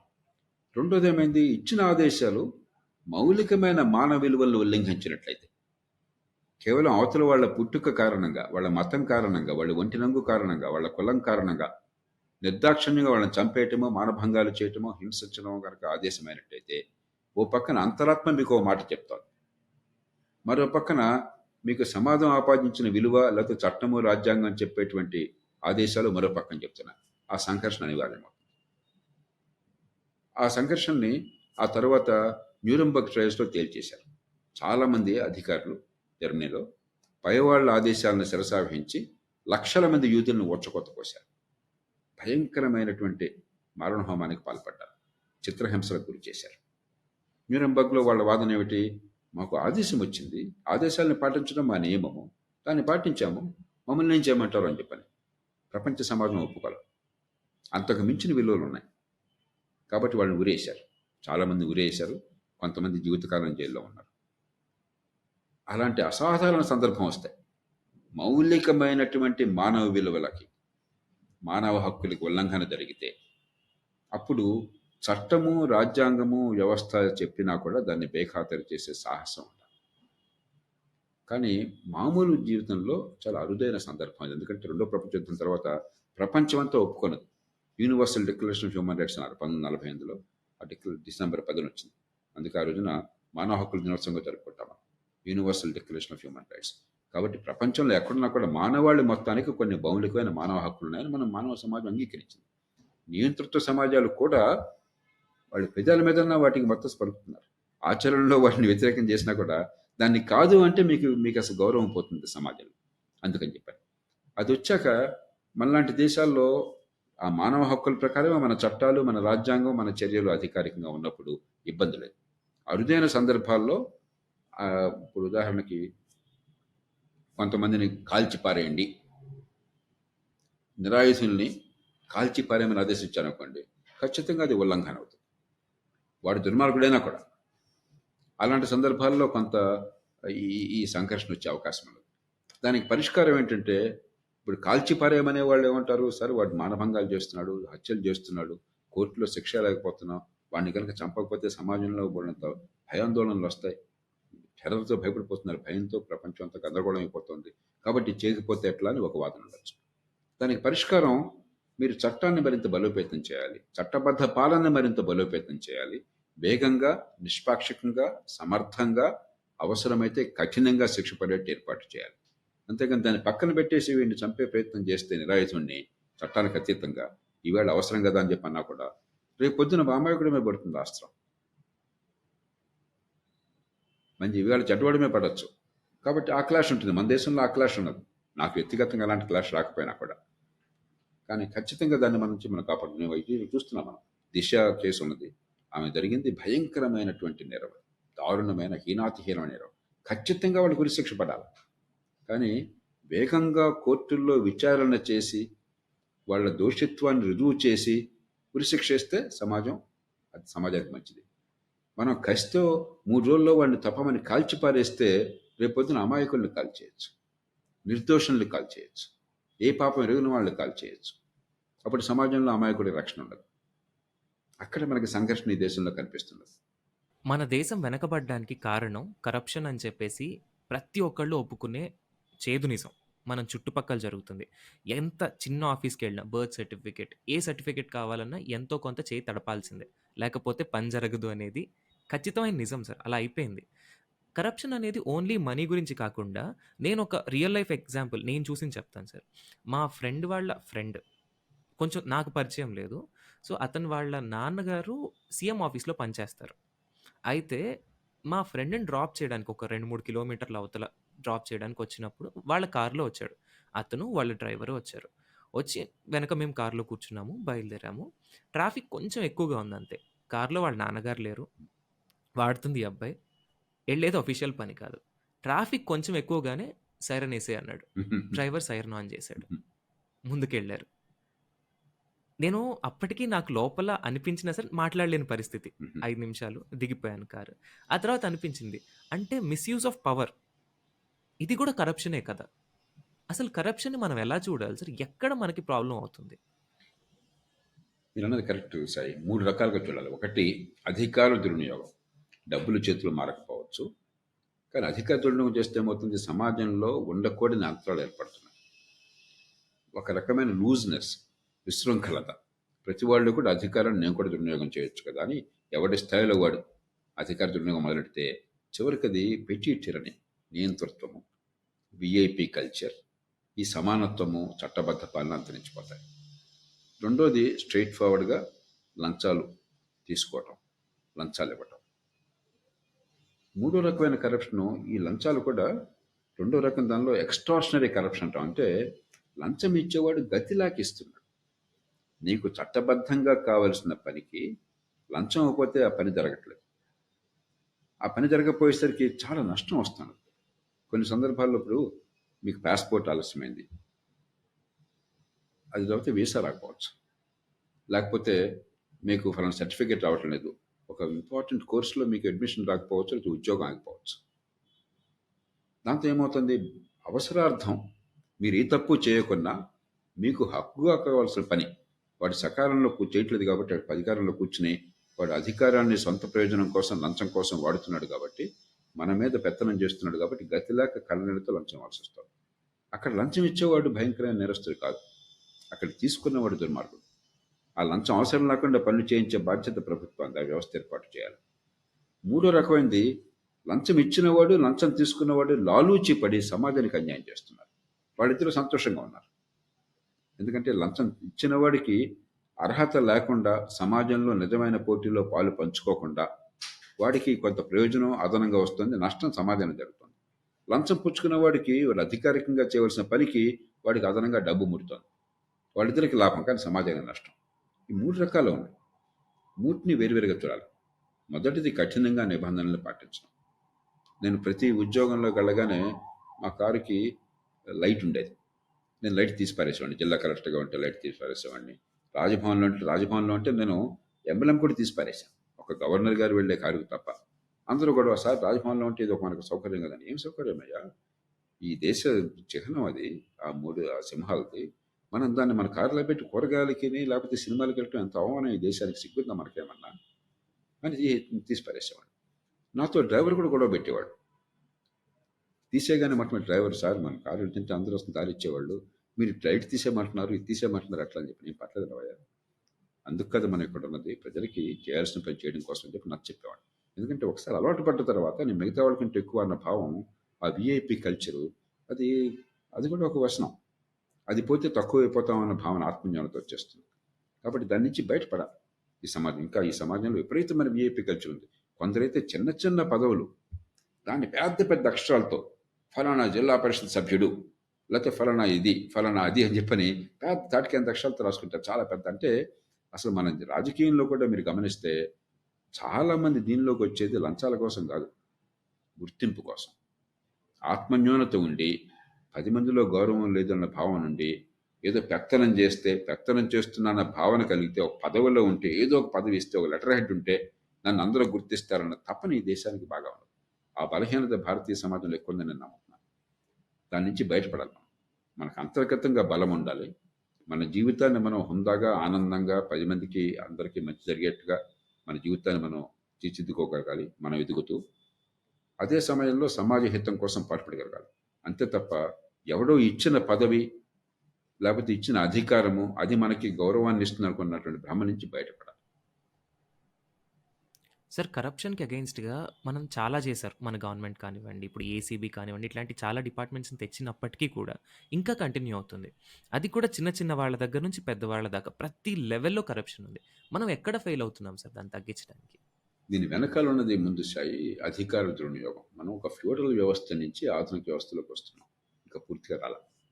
ఇప్పటికి కూడా మన మనసుల్లో జమీందారీలు, రాచరికాలు, తర్వాత వలస పాలన, ఇవన్నీ మన మనసుల్లో ఇంకా ఉన్నాయి, వాటి ప్రభావం ఉంది. కాబట్టి అధికారంలో ఉన్నవాడు సొంతానికి, తన చుట్టూ ఉన్న వాళ్ళకి, తన కుటుంబానికి, బంధువులకి చేసుకోవటం మామూలే అని మన మనసుల్లో బలంగా నాటుకున్నాం. ఇప్పటికి కూడా అవునండి, వాడు వాడు వాడు తిన్నాడు, 10 మందికి పెట్టాడు, వాడు చూడండి కుటుంబం అంతా ఎంత బాగుందో, వాడు బామర్దుల్ని, వాడు తమ్ముడిని, తమ్ముడి కొడుకుల్ని, వాళ్ళ పిల్లల్ని అంతా బ్రహ్మాండంగా బాగు చేసుకున్నాడు. ఇది చాలా మంచి అనుకుంటాం. వ్యక్తిగతంగా మీ కష్టంతో, మీ పొదుపరితనంతో, ఈ నిజాయితీ అయిన సంపాదనతో వాళ్ళందరికీ బాగు చేయండి. అంతేకాని మంది హితం కోసం ఇచ్చిన అధికారంతో, ప్రజాధనంతో నీ కుటుంబాన్ని బాగు చేసుకుంటానంటే గొప్పది అనుకుంటే ఎట్లాగా? మనం అనుకుంటున్నాం. ఇంకా మనం ఫ్యూడల్ వ్యవస్థ నుంచి బయటపడలా. మరి దానికి పెద్ద స్థాయిలో అక్కర్లేదు, చిన్న స్థాయిలో వాళ్ళు కూడా ఎందుకయ్యా గవర్నమెంట్ ఉద్యోగం నీకు కావాలి అంటే భద్రత, పని చేసిన చెప్పినా అడిగేవాడు లేడు, పై సంపదలు కూడా ఉంటుంది. చాలాసార్లు ఏమైనా ఉద్యోగం చేయాలంటే పై సంపాదన ఎంత అని అడుగుతారు. అది మామూలే అన్నట్టుగా ఒక ఫ్యూడల్ సమాజం నుంచి ఇక బయటపడలేము. దానివల్ల ఇదంతా జరుగుతాం. ఈ దేశంలో అధికారాన్ని సొంతంగా భావించడం, దాన్ని మనం బ్రేక్ చేయాలి. ఈ కరప్షన్ అన్నది అది ఒక చిహ్నం, లోపల ఉన్నటువంటి వ్యాధికి చిహ్నం. కరప్షన్ కాదు వ్యాధి. అధికార దుర్వినియోగం, లేకపోతే చట్టబద్ధ పాలన లేకపోవటం, చట్టం ముందు అందరూ సమానంగా కాకపోవటం, కాగితం మీద చెప్పినా కూడా అది దాని వెనకాల ఉన్నది. దానికి చాలా పద్ధతి. ఉదాహరణకి మామూలు సేవలు ప్రజలకు అందాల్సింది కూడా లంచం ఇవ్వకపోతే వాడు పనిచేయడం కూర్చున్నాడు. లంచం 100 రూపాయలు లంచం ఇవ్వకపోతే ఇది ధర్మం కాదు, తప్పు అని చెప్పి అనుకుని 1000 రూపాయలు నష్టం వస్తుంది. 10 సార్లు తిరగాల్సి వస్తుంది, అక్కడికి అవమానానికి గురి కావాల్సి వస్తుంది. ఇక్కడ బాస్ తిడతాడు, ఏమయ్యా 10 రోజులు ఎగ్గొట్టావు సార్, లంచం ఇవ్వకుండా ఉండాలని నేను ధర్మ పోరాటం కోసం వెళ్ళానంటే బాస్ ఊరుకుంటాడా? ఊరుకోడు కదా. మీ వృత్తి ఆగిపోతుంది, వ్యాపారం ఆగిపోతుంది, పని ఆగిపోతుంది, చీకాకు కలుగుతుంది. గతి లేక లంచం ఇస్తున్నాడు. అలాంటి వాటికి ఒక రకమైన ఏర్పడుకోవాలి, సిటిజన్స్ చార్టర్స్ అంటాం. సకాలంలో పని జరగకపోతే తరిగే ఏర్పాట్లు చేసి, సకాలం జరగకపోతే వాడే మనకి పరిహారం చెల్లించి ఏర్పాటు చేయాలి, పెనాల్టీ. బ్రిటన్లో జాన్ మేజర్ ప్రధానమంత్రిగా ఉండి సిటిజన్స్ చార్టర్స్ ప్రవేశపెట్టారు. అట్లాంటి పద్ధతుల్ని, దానికోసం లోక్సత్తా ఉద్యమం చాలా కాలం నుంచి పోరాడుతోంది. మొట్టమొదటి సిటిజన్ చార్టర్ ఆంధ్రప్రదేశ్లో మున్సిపాలిటీలో వచ్చింది మన ప్రయత్నం వల్ల. అలాగే మరికొన్ని విషయాల్లో పారదర్శకత, రహస్యం లేకుండా పని జరిగితే ఎప్పుడు ఎవరు ఏ అప్లికేషన్ పెట్టారు, అప్లికేషన్ ప్రజెంట్ స్థాయి ఏంటి, నిన్న అప్లికేషన్ ఇచ్చేవాడిది క్లియర్ అయిపోయింది, ఏడాది క్రితం వచ్చిన వాడిది పని కాలేదు, డబ్బులు ఇవ్వలేదు కాబట్టి అని చెప్పంటే చాలా తెలిసిపోతుంది పారదర్శకత వల్ల. పారదర్శకత, అధికార వికేంద్రీకరణ, తప్పు చేస్తే శిక్షపై ఏర్పాటు, అన్నిటిని మించి ఎక్కడ పోటీ వీలుంటే అక్కడ పోటీ పెట్టడం, గుత్తాధిపత్యం లేకుండా. అన్ని గవర్నమెంటే చేయాలి, ఇంకోటి లేదని చెప్పంటే లంచం పెరిగిపోతుంది. అలా కాకుండా సమాజానికి స్వేచ్ఛ ఇచ్చారు. ఒకప్పుడు ఫోన్ కావాలంటే లంచాలు అవసరమయ్యాయి, ఏళ్ల తరబడి వెయిట్ చేయాల్సి వచ్చేది. ఇప్పుడు ఫోన్లు కొన్ని కోట్ల మందికి, 100 కోట్ల మందికి ఈ దేశంలో ఉన్నాయి. ఒక్క లంచం వల్ల ఏమైంది? పోటీ వచ్చింది, ఆర్థిక స్వేచ్ఛ వచ్చింది, మనందరికీ ఎంచుకునే హక్కు వచ్చింది, కాంపిటీషన్ వచ్చింది, ఆటోమేటిక్గా లంచం పోయింది. కాబట్టి ప్రభుత్వం అనవసర జోక్యాన్ని తీసిపారేసి గుత్తాధిపత్యాన్ని తొలగించడం ఎట్లాగా, చట్టబద్ధ పాలన బలోపేతం చేయడం ఎట్లాగా? ఒక ఒక సింగిల్ పరిష్కారం లేదు లంచానికి. ఇది కేవలం నైతికమైన సమస్యగా భావిస్తే సింగిల్ పరిష్కారం అనిపిస్తుంది, కాదు. ఇది క్యాన్సర్ లాంటిది. క్యాన్సర్లు రకరకాలు ఉంటాయి. క్యాన్సర్ వ్యాధి మౌలిక లక్షణం ఒకటే, ఎక్కడికైనా వ్యాపిస్తుంది, కాలక్రమేణా మనిషిని చంపేస్తుంది. కానీ ఒక్కొక్క క్యాన్సర్ ఒక్కో రకంగా ఉంటుంది, ఒక్కొక్క క్యాన్సర్ ఒక్కొక్క రకమైన మందు ఇవ్వాలి, అన్నిటికీ ఒకే ట్రీట్మెంట్ ఉండదు. అవినీతి కూడా అంతే, లంచాలు కూడా అంతే. ఒక్కొక్క రకమైన అవినీతికి ఒక్కొక్క రకమైన మందు కావాలి. అదేంటో దానికి మూలం అర్థం చేసుకోవాలి. అవినీతి వ్యాధి లక్షణం, మౌలికమైన వ్యాధి అంతర్గతంగా ఉంది. సకాలంలో సేవలు అందట్లేదు, లేకపోతే పారదర్శకత లేదు, విశృంఖలమైన అధికారం ಎಷ್ಟು వచ్చిన వాడికి ఇచ్చే అవకాశం ఉంది, కాంట్రాక్ట్లోనే మరోదానో అక్కడ కాంపిటీషన్ లేకుండా చేసాం. ప్రభుత్వానికి మొనోపలి ఉంది, టెక్నాలజీ ఉపయోగించట్లేదు. ఉదాహరణ, టెక్నాలజీ ఉపయోగించే చోట మీరు రైల్వే రిజర్వేషన్ చూడండి. ఒకప్పుడు కంప్యూటర్లు లేనప్పుడు రిజర్వేషన్కి లంచాలు ఇవ్వాల్సి వచ్చేది. ఇవాళ మనం ఎక్కడ కూర్చున్నా సరే రిజర్వేషన్ మీకు టకాలం అయిపోతుంది. అక్కడ వెయిట్ లిస్ట్లో అంటే వెయిట్ లిస్ట్ ఎప్పుడు చెప్తుంది, ప్రతి క్షణం మీకు వెయిట్ లిస్ట్లో 3, 2, 1 ఏంటి తెలిసిపోతుంది మీకు. అంచేత ఈ రకరకాల పద్ధతుల్ని, ఆ అంశాన్ని బట్టి మనం ఏర్పాటు చేసుకుంటే అవినీతి తగ్గుతుంది. ఒకప్పుడు పాస్పోర్ట్లు బోర్డంత లంచం ఉండేది, ఇప్పుడు పాస్పోర్ట్లు అన్ని టైంకి వచ్చేస్తాయి. లంచాల గురించి అసలు ఆ మాట ఎవరు మాట్లాడట్లేదు. కాబట్టి ఇవేమీ అసాధ్యం కాదు.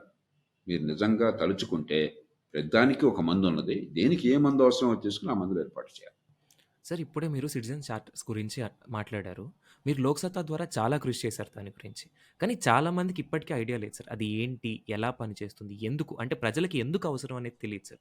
దాని గురించి కొంచెం క్లుప్తంగా చెప్తారా సార్? సిటిజన్స్ చార్టర్ ఏంటంటే బ్రిటన్లో జాన్ మేజర్ ప్రభుత్వం ఏర్పాటు చేస్తుంది. ఏమిటది? మనకు హక్కుగా చాలా సేవలు ఉన్నాయి, వాటికి డబ్బులు కడతాం, ఆ సేవ అందాలి టైంకి. ఉదాహరణకి సింపుల్, కరెంట్ ఉన్నది, ఫ్యూజ్ కాల్ మనకి ఇప్పుడు బాగుపడింది కాస్త. ఒకప్పుడు చీటికి మాటి కరెంటు పోయేది, కరెంటు ఉత్పత్తి తక్కువైతే మనం ఏం చేయలేం. కానీ మీరు సరిగ్గా నిర్వహణ చేయకపోవడం చేత ఫ్యూజ్ కాల్ అయిందనుకోండి. బ్రిటన్లో సిటిజన్స్ చార్టర్లు ఏం చేశారంటే మీకు పావు గంటలో కనుక ఆ ఫ్యూజ్ బాగు చేయకపోతే, లేకపోతే గంటలో బాగు చేయకపోతే ప్రతి గంటకి ఇంత జరిమానాను పెట్టారు. అది గంటలో అవ్వాల్సిన పని. అంత స్టాండర్డ్స్ పెట్టారు. ఉదాహరణకి లోక్సత్తా ఎఫ్డిఆర్ ప్రమేయం వల్ల 1999, 2000 ప్రాంతాల్లో అనుకుంటాను, మొట్టమొదటి సిటిజన్ చార్టర్ భారతదేశంలో ఆంధ్రప్రదేశ్లో మున్సిపాలిటీస్లో వచ్చింది. ఏమి simple things: birth certificate, death certificate, house building plan approval, water connection, sewerage connection. ఈ 5 తీసుకున్నాం. ప్రతిదానికి కాల పరిమితి పెట్టాం. పెట్టి ఆ టైం లోపల అందకపోతే రోజుకి 50 రూపాయలు పరిహారం ఆ ప్రభుత్వంలో ఉన్న ఉద్యోగి లేక అధికారి ఈ పౌరుడికి చెల్లించాలి. అంటే మనం పని జరగకపోతే కంగారు పడేది మన బదులు, పని టైంకి చేయలేకపోతే వాళ్ళు కంగారు పడాలి. అది అమలైంది చాలా చోట్ల. అప్పటి ఆంధ్రప్రదేశ్లో కుతుబల్లాపూర్ మున్సిపాలిటీలో నాకు బాగా గుర్తుంది, గుంటూరు మున్సిపాలిటీ, తణుకు, మరెన్నో చోట్ల బ్రహ్మాండంగా అమలైంది.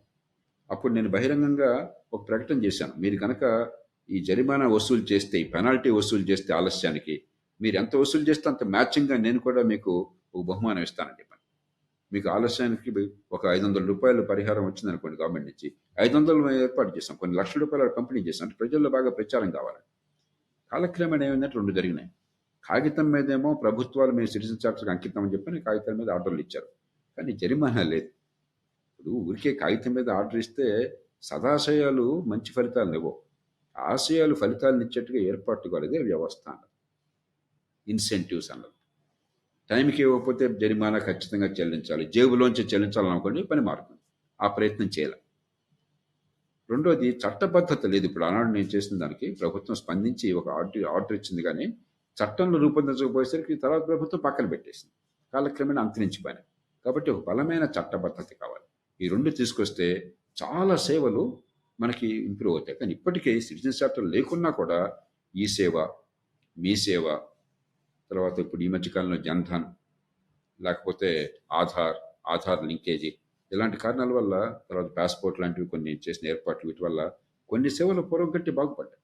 అన్నీ అధ్వానం కావట్లా, కానీ మరికొన్ని సేవలు మనం ఇంకా అందుకోలేకపోతున్నాం లంచం లేకుండా. మన చిత్తశుద్ధి ఉంటే సులభంగా ఏర్పాటు చేయొచ్చు. సిటిజన్ చార్టర్ దానికి ఒక బలమైన ఆయుధం. మన చేతుల్లోకి ఆయుధం వచ్చి మనం వాడిని అడిగే బదులు, అభ్యర్థించే బదులు, వాడి కాళ్ళ పడే బదులు, వాడి పని చేయటం వాడి బాధ్యత, చేయకపోతే వాడే పని పరిహారం ఇవ్వాలని ఏర్పాటు చేయడం మౌలికంగా సిటిజన్ చార్టర్. సార్, ఇప్పుడు మనం హైయెస్ట్ గవర్నమెంట్ యొక్క ఇన్స్టిట్యూషన్స్ కాకుండా, అంటే కాగ్ కానీ, యూపీఎస్సీ కానీ మీరు చెప్పినవి కాకుండా, నార్మల్ సర్వీసెస్ కనుక తీసుకున్నట్లయితే, ఫర్ ఎగ్జాంపుల్ పోస్ట్ ఆఫీస్ చాలా బాగా పనిచేస్తుంది. ఇది ఇప్పుడు నుంచి కాదు, స్వతంత్రం రాకముందు బ్రిటిష్ వాళ్ళ నుంచి నడుస్తూ ఉంది. కానీ అదే మనం మన ఏపీఎస్ ఆర్టీసీ కానివ్వండి, ఆర్టీసీ సర్వీసెస్ కానీ తీసుకున్నట్లయితే, మనం అనుకున్నంత రేంజ్లో అయితే పని చేయడం లేదు. అంటే మనం దీన్ని ఎలా తీసుకోవాలి సార్? అంటే బ్రిటిష్ వాళ్ళు ఆ ఇన్స్టిట్యూషన్ సరిగ్గా ఫౌండేషన్ కరెక్ట్‌గా ఇచ్చి స్టార్ట్ చేశారా? మనం సరిగ్గా చేసుకోలేకపోతున్నామా అంటే మీరేం చెప్తారు సార్? ఇప్పుడు సై బ్రిటిష్ వాళ్ళు కావచ్చు, మన ప్రభుత్వాలు కావచ్చు, ఎక్కడెక్కడైతే కొన్ని పద్ధతులను ప్రవేశపెట్టాం అక్కడ పనులు బ్రహ్మాండంగా దొరుకుతున్నాయి. ఇస్రో ఉంది. ఇప్పుడు దేశంలో చాలామందికి ఇస్రో గురించి తెలుసు. వాళ్ళకి పెద్దగా మనమేమో జీతాలు ఇవ్వట్లే, అదనంగా ఏమి ఇవ్వట్లే. ఇస్రోకి మనం ఇచ్చే డబ్బు, ప్రభుత్వాలు ఇచ్చే డబ్బు, బడ్జెట్ కేటాయింపులు పెద్ద ఎక్కువేం కాదు, ప్రపంచంతో పోలిస్తే చాలా తక్కువ. ఇస్రోలో చేరిన వాళ్ళు అపారమైన మేధావులు కాదు. నిజానికి అపారమైన మేధాశక్తి ఉంటే వాడు గవర్నమెంట్లో ఐఏఎస్, ఐపీఎస్ కోసం ప్రయత్నం చేస్తున్నాడు, లేకపోతే మరి హైటెక్ ఇండస్ట్రీకి వాడి విదేశాలకు వెళ్ళిపోతున్నాడు, దేశంలో టాప్ జాబ్స్లో ప్రైవేట్ సెక్టర్లో పొందుతున్నాడు. ఇస్రోలో మంచివాళ్లే, కానీ అంత టాప్ పీపుల్, రిక్రూట్మెంట్లో టాప్ పీపుల్ కాదు. కానీ ఇస్రో ఫలితాలు అద్భుతంగా ఉన్నాయి, పనితీరు అద్భుతంగా ఉంది. పోస్టల్ డిపార్ట్మెంట్ లాగా ఇస్రో గొప్ప ఉదాహరణ. అలాగే అలాగే బార్క్ అటామిక్ రీసెర్చ్ సెంటర్, అది కూడా మంచి ఉదాహరణ. తర్వాత మామూలుగా అవినీతి, అసమర్థత ఉన్నటువంటి ప్రభుత్వ యంత్రాంగంలో కూడా కొన్ని సందర్భాల్లో కరెక్ట్గా పర్ఫెక్ట్గా చేస్తారు. ఎలక్షన్లో ఇదే యంత్రాంగం ప్రపంచంలో ఎవరికి తీసుకోకుండా చేస్తున్నాం. ఒక సైక్లోన్ వచ్చింది, ఆ సైక్లోన్ రిలీఫ్ ఖచ్చితంగా మన యంత్రాంగం బాగా చేస్తుంది. ప్రైమ్ మినిస్టర్ గారు వస్తున్నారు, విఐపి విజిట్, దాన్ని సరిగ్గా మేనేజ్ చేయాలి, మన యంత్రాంగం బ్రహ్మాండంగా చేస్తుంది. 195 పాళ్ళు లా అండ్ ఆర్డర్ ప్రాబ్లం వచ్చింది, ఆ రైట్ని కంట్రోల్ చేయాలి, మన యంత్రాంగం బ్రహ్మాండంగా పనిచేస్తుంది. ఎక్కడెక్కడైతే కొన్ని పద్ధతుల్ని స్పష్టంగా మనం పెట్టామో అక్కడ యంత్రాంగం అద్భుతంగా స్పందిస్తుంది. అందుకే ఇప్పుడు ఎన్నికల సంఘం గురించి మాట్లాడుకున్నాం ఇందాక. ఆ పద్ధతుల్ని పెట్టారు. ఎన్నికల సంఘంలో పనిచేసే ఉద్యోగులు ఈ దేశంలో లక్షల మంది ఉద్యోగులు. మామూలు టైంలో లంచాలు తింటారు. పక్షపాతం ఉంటుంది. పని చేయరు. కానీ ఎలక్షన్ టైంలో పక్కాగా పనిచేస్తారు. ఎందుకంటే ఒక వ్యవస్థీకృతం చేశాం. ఎవరి పాత్ర ఏమిటి? ఆ పాత్ర నిర్వహించకపోతే జరిగే నష్టం ఏమిటి? వాళ్ళకి కలిగే కష్టం ఏమిటి? వాళ్ళకి కలిగే పెనాల్టీ ఏమిటి? చాలా స్పష్టంగా ఉంది. అందుచేత మనం ఖచ్చితంగా తలుచుకుంటే చాలా రంగాల్లో పనితీరు మెరుగుపరచగలం, అవినీతిని తగ్గించగలం. అవినీతి పెరిగిపోతుంది, దాన్ని ఆపని, ఇవన్నీ అబద్ధాలు. మన కళ్ళెదురుగానే చాలా రంగాల్లో అవినీతి తగ్గుతోంది. మరికొన్ని రంగాల్లో అవినీతి కొత్తది వస్తుంది. 2G స్పెక్ట్రమ్ ఉన్నది. స్పెక్ట్రమ్ గురించి బోల్డంత గొడవైంది 2001, 2002 ఆ ప్రాంతాల్లో. అప్పుడు నేనే గట్టిగా పోరాడి సుప్రీంకోర్టుకి వెళ్ళాను. మామూలుగా అయితే జైల్లో పెట్టండి, కొట్టండి, మన దేశం అంతా పాపం మనకి ఆవేశం జాస్తి. చాలా ఇమోషనల్ మనం అంతా కూడా. హడావిడి చేశాం మనం. నేను చెప్పాను, ఇవన్నీ జరిగే పనులు కాదు. ఎవరికి జైలు శిక్ష పడదు, మనందరికీ తెలుసు. వీళ్ళంతా చేతులు ఒప్పుకుంటే హీరోల్లాగా మళ్ళీ బయటకు వస్తారు. ఇది మరి కొనసాగుతూనే ఉంటుంది. ఇలా కాదు. కనీసం ఈ రంగంలో అవినీతి లేకుండా చేయాలి. దేశంలో 10-15 మంది మహామహులందరితో ఫోన్లు చేసి మీరు కూడా చేరండి, ఒక సుప్రీంకోర్టులో ఒక కేసు వేద్దామని చెప్పాను. అందరూ ఒప్పుకున్నారు. కోర్టులో వేసాం. ఏమని? ఇచ్చిన 122 లైసెన్సులు క్యాన్సిల్ చేసేయండి. ఎందుకంటే అవన్నీ కూడా ఇష్టం వచ్చినట్టు ఇచ్చారు. పద్ధతి ప్రకారం ఇవ్వాల, పారదర్శకంగా ఇవ్వాల. క్యాన్సిల్ చేసి ఇవన్నీ పారదర్శకంగా వేలంపాట ద్వారా మాత్రమే కేటాయించే ఆదేశాన్ని ఇవ్వండి చెప్పాను. సుప్రీంకోర్టు కరెక్ట్గా ఆదేశాన్ని ఇచ్చింది. అప్పటి నుంచి ఇప్పటిదాకా నేను గ్యారంటీగా చెప్పగలను, భారతదేశంలో స్పెక్ట్రమ్ కేటాయింపులో అవినీతి లేదు. That's all. సో పద్ధతి, ప్రతిదానికి ఒక పద్ధతి ఉన్నది, ఉండాలి. దాని ప్రకారం చేస్తే అవుతుంది. మనం చేయకుండా మనం ఆవేశం, అరుపులు, కేకలు, తడబొబ్బలు, నినాదాలు మనకు తమాషా అయిపోయింది. పార్లమెంట్ నుంచి పంచాయత్ దాకా, ఢిల్లీ నుంచి గల్లీ దాకా మన దేశంలో అరుపులు, కేకలు, తడబొబ్బలు అది కాదు. చాలా పద్ధతి ప్రకారం ఆలోచన చేయాలి. సార్ ఇప్పుడే మనం ఇస్రో గురించి మీరు చెప్పారు ఎగ్జాంపుల్ లాగా. ఇస్రో చాలా సాధిస్తుంది. అంటే ఇంటర్నేషనల్ లెవెల్‌లో ఒక ఎగ్జాంపుల్ సెట్ చేస్తుంది మిగతా వాటికి కూడా. అసలు ఇస్రో నుంచి మన వాళ్ళు ఏం నేర్చుకోవాలి సార్? మన ఇన్‌స్టిట్యూషన్స్ కానివ్వండి, ఏవైనా సరే ఎక్కడ మనం ల్యాగ్ అవుతున్నాం కంపేర్ చేస్తే? మంచి ప్రశ్న. బ్రిటన్లో ఎగ్జిక్యూటివ్ ఏజెన్సీస్ అంటారు. గతంలో వాళ్ళకి మనలాగా పరిపాలనా శాఖలు అలా కాకుండా ప్రతి కూడా ఎగ్జిక్యూటివ్ ఏజెన్సీ. అంటే అసలు వాళ్ళు ఏం చేయాలి చాలా స్పష్టంగా క్వాంటిఫై చేశారు. ఏం చేయాలి అని చెప్పాలి. రెండోది, దానికి సమర్థన అధిపతిని పెడతారు. ఇస్రోకి ప్రభుత్వం చేసేది మంచి అధిపతిని పెడతారు, ప్రభుత్వ నిర్ణయం. ఆ తర్వాత ఇస్రోలో మిగతా స్థాయిల్లో గుమస్థా నుంచి పైదాకా ఎవరెక్కడ ఉండాలని ప్రభుత్వం పట్టించుకోదు. అది ఇస్రో చైర్మన్ ఇష్టం. ఎందుకంటే ఆయన జవాబుదారీ ఫైనల్గా. ఆ బృందంతో పనిచేసి ఫలితాలు మీరు తీసుకోవాలి, మాకు కావాల్సినది. దానికి కావాల్సిన వనరులు స్పష్టంగా ఇస్తారు. ఇది వనరులు, దానిలో మళ్ళీ కన్ఫ్యూజన్ ఉండదు. ఇస్తారా ఇవ్వరా, ఎంత ఇస్తారా, ఏం గొడవ లేకుండా ఇది ఇది మీకు వచ్చేది. ఫైనల్గా జవాబుదారితనం. మీకు ఈ ఫలానా ఫలితాలు సాధించాలి, దీస్ ఆర్ యువర్ గోల్స్. దానిలో కన్ఫ్యూజన్ లేదు, స్పష్టంగా ఇవి సాధించాలి. కొన్ని సాంకేతికంగా సాధ్యం కాకపోతే వేరు విషయం, కానీ ఇవి సాధించాలి. మీరు సాధించలేకపోతే ఈ ఇచ్చిన వనరులతో, ఇచ్చిన అధికారంతో, బాధ్యతతో మీరు సమర్థంగా చేయలేకపోయినట్టయితే అప్పుడు మీకు జవాబుదారీగా ఉండాల్సి వస్తుంది. దాన్ని ఎగ్జిక్యూటివ్ ఏజెన్సీ మోడల్ అంటారు. మనకేమైందంటే గవర్నమెంట్లో అసలు జవాబుదారితనం లేదు. వాళ్ళు ఏం చేయాలో కూడా స్పష్టత లేదు. ఒకే స్పష్టత ఉంది. బడ్జెట్ ఎంత ఖర్చు పెట్టావు, బడ్జెట్ కేటాయింపులు అయితే ఎంత డబ్బు ఖర్చు పెట్టావు. డబ్బు ఖర్చు పెట్టడం కాదు, ఎన్ని ఫలితాలు తీసుకొచ్చావు, దానివల్ల ఏం జరిగింది. మనకి కాలేజీలు, స్కూళ్ళు ఉన్నాయి, లక్షల కోట్లు ఖర్చు పెడుతున్నాం దేశంలో. చాలా రాష్ట్రాలు 80-90 వేల రూపాయల దాకా ఖర్చు పెడుతున్నాం ఒక్కొక్క బిడ్డ మీద. ఎంత ఖర్చు పెట్టావు కాదు, ఆ బిడ్డ ఏం నేర్చుకున్నది అది ప్రమాణం. మనం అది చూడకుండా ఖర్చులే ప్రమాణంగా చూస్తున్నాం. ఎన్ని బిలియన్లు కట్టావు ప్రమాణం, ఎంత డబ్బు ఖర్చు పెట్టావు ప్రమాణం. అంతేగాని ఆ పిల్లలు ఏం నేర్చుకున్నారో ప్రమాణం కాదు. ప్రతి రంగంలో కూడా ఈ అవుట్కమ్ ఓరియంటేషన్, ఫలితాలను సాధించాలి. ఆ ఫలితాలు సమాజానికి పనికొచ్చామనుకున్నట్టయితే ఫలితాలను సాధించాలి. ఆ ఫలితాలను సాధించే రీతిని కనుక మనం ఈ ఈ ఈ సంస్థల్ని, వ్యవస్థల్ని కనుక మార్చినట్టయితే ఆటోమేటిక్గా పనులు జరుగుతాయి. సార్ మీరు మీ స్పీచెస్‌లో కానివ్వండి, ఇంటర్వ్యూస్‌లో కానీ మీరు ఒక మాట అంటారు. Public sector is the private sector of those people who are in public office అంటారు. అంటే అసలు ఆ సెక్టర్, పబ్లిక్ సెక్టర్ అనేది పబ్లిక్‌కి, కానీ ఆ ఆఫీస్‌లో ఉన్న వాళ్ళు తమ ప్రైవేట్ ప్రాపర్టీ, తమ ప్రైవేట్ ఇన్‌స్టిట్యూషన్ లాగా ఫీల్ అవుతూ ఉంటారు. దీన్ని పబ్లిక్‌లోకి ఎలా అవేర్‌నెస్ తీసుకురావాలి సార్? అది మాది, వాళ్ళది మాత్రమే కాదు అన్న అవేర్‌నెస్ పబ్లిక్‌లోకి ఎట్లా తీసుకురావాలి? జవాబుదారీతనం వాళ్ళలోకి ఎట్లా తీసుకురావాలి? 2 విషయాలు సాయి. ఇందాక అనుకున్నాం మనం, గవర్నమెంట్ ఆఫీస్కి వెళ్తే లంచం, గవర్నమెంట్లో ఉన్న వాళ్ళందరూ కూడా ఎవరితో మాట్లాడాలో తెలుసా అంటాడు. కామన్గా మాట్లాడే ఊత పదం వాళ్ళతో ఏమన్నా గవర్నమెంట్ ఆఫీసర్తో మీకు ఏదన్నా చర్చ అయిందనుకోండి, కొద్ది గట్టిగా మీరు ప్రశ్నించారనుకోండి, ఎవరితో మాట్లాడుతున్నావు తెలుసా నువ్వు అంటాడు. అంటే నేను రాజుని, నేను ప్రభువుని, నువ్వెవడివి జోక్యం చేసుకోవడానికి అన్న భావన నరందాల వ్యాపించింది. ఎందుకంటే వలస పాలన, ఫ్యూడల్ తత్వము దీనివల్ల. అది ప్రభుత్వం చేయాల్సిన పనులు వేరే వాళ్ళు ఎవరు చేయలేకపోతే మనం దాన్ని మన ఏదో ఒకటి సహించి మన పని చేయించుకోవాలి. ఎందుకంటే ప్రభుత్వం తప్ప ఇంకెవరు చేయలేరు. మన దేశంలో అసలు వాళ్ళు చేయాల్సిన పనులు చేయట్లా. మంచి విద్య మీరే అందించాలి. ఒకవేళ ప్రైవేట్ స్కూల్ ఉన్నా కూడా ఆ స్కూల్లో కూడా మంచి విద్య వచ్చేట్టుగా ఏర్పాట్లు మీరే చేయాలి. అవి చేయట్లా. మంచి ఆరోగ్యం అందించే ఏర్పాటు జరగాలి, అది జరగట్లా. రోడ్లు బాగుండాలి, వర్షం వస్తే వరదలు ఉండకూడదు, న్యాయం అందాలి కోర్టుల్లో, అది ప్రైవేటైజ్ చేస్తున్నాం. అట్లాగా గోండాలు కండబలంతో బండ న్యాయం ఇస్తున్నారు, అది కాదు ప్రైవేటైజేషన్ చేయాల్సింది. అక్కడ మీరే న్యాయం ఇవ్వాలి, అందరినీ సమంగా చూసి. అంటే మీరు చేయాల్సిన పని మీరు చేయట్లా. గుర్రం పని గుర్రం చేయాలి, గాడిద పని గాడిద చేయాలి. అసలు నువ్వు చేయాల్సిన పని, నువ్వు తప్ప వేరే గత్యంతరం లేని పని, ఆ పని నువ్వు చేయకుండా వేరే వాళ్ళు చేసే అవకాశం నీకంటే సమర్థంగా చేస్తుంటే దానిలో జోక్యం చేయడం ఎందుకు? నీ పని కావట్లేదు, ఆ పని చెడగొడుతున్నావు. గుర్రం పోతుంది, గాడిద పోతుంది. ఎందుకని? ఇక్కడ ఫలానా వాళ్ళే చేయాలని కోరిక నిబంధన లేదు. స్టీల్ ఉత్పత్తి చేయాలో ఎవరైనా చేయొచ్చు. ఆ శక్తి ఉంటే, ఆ పట్టుబడి పెడితే, ఆ టెక్నాలజీ ఉంటే ఎవరైనా చేయొచ్చు. మేనేజర్ ఎబిలిటీ ఉంటే. గవర్నమెంటే చేయక్కర్లా. న్యాయాన్ని గవర్నమెంటే ఇవ్వాలి.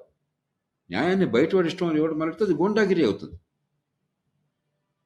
కాబట్టి గవర్నమెంట్ తప్ప ఎవరు చేయలేనివి, పోటీ సాధ్యం కానివి, నాకు స్వేచ్ఛ ఉంది, ఇదిగో మీ ద్వారా ఆయన ద్వారా పనిచేయించుకుంటానే అవకాశం లేనివి ఉన్నాయి. అక్కడే ప్రభుత్వమే చేయాలి. మిగతావి మార్కెట్ వదిలేయాలి. ఎవరు బాగా చేస్తే, ఎవరు సమర్థంగా చేస్తే, ఎవరు తక్కువ ఖరీదుతో చేస్తే, ఎవరు మీకు పనికొచ్చే వస్తువు చేస్తే మీకు అక్కడ పని బాగా జరుగుతుంది. మనం మార్కెట్లో చూసేది అదే, ఈ చొక్కా ఇది కావాలి అది కావాలి, నా ఇష్టం. ఫలానా బ్రాండే కొనమని వాడు నిర్దేశించలేడు. 100 బ్రాండ్లు ఉంటాయి. దానిలో నాకు మంచి క్వాలిటీ ఉండాలా, నాకు నచ్చాల వస్తువు, నాకు నచ్చిన రేట్ కావాలా. ఈ 3 బాగుంటే నేను తీసుకుంటాను. ఎవరు చేశారో నాకెందుకు? బ్రాండ్ పేరు నాకేదైతే ఏంటి? వెంకయ్య చేశాడా, పుల్లయ్య చేశాడా, నాకెందుకు? నాకు కావాల్సింది చొక్కా. మన ఒంటి మీద ఏ వస్తువు అని మీరు చూడండి. ఈ వాచ్ కావచ్చు, ఇదిగో ఈ ఇయర్ ఫోన్స్ కావచ్చు, లేకపోతే నా ఎదురుగా ఉన్నటువంటి ల్యాప్టాప్ కావచ్చు, ఇక్కడున్న మైక్ కావచ్చు, మరొకటి కావచ్చు, ఇవన్నీ కూడా ప్రభుత్వం చేసిందా? కాదే. మరి ప్రభుత్వానికి ఎందుకు? మార్కెట్లో బలవంతంగా ఇదే కొని సాయి అని ఎవరిని బలవంతం పెట్టారా? లేదు కదా. మీకు నచ్చింది కొన్నారు, రేటు బాగుంటే కొన్నారు, మన్నిక బాగుంటే కొన్నారు.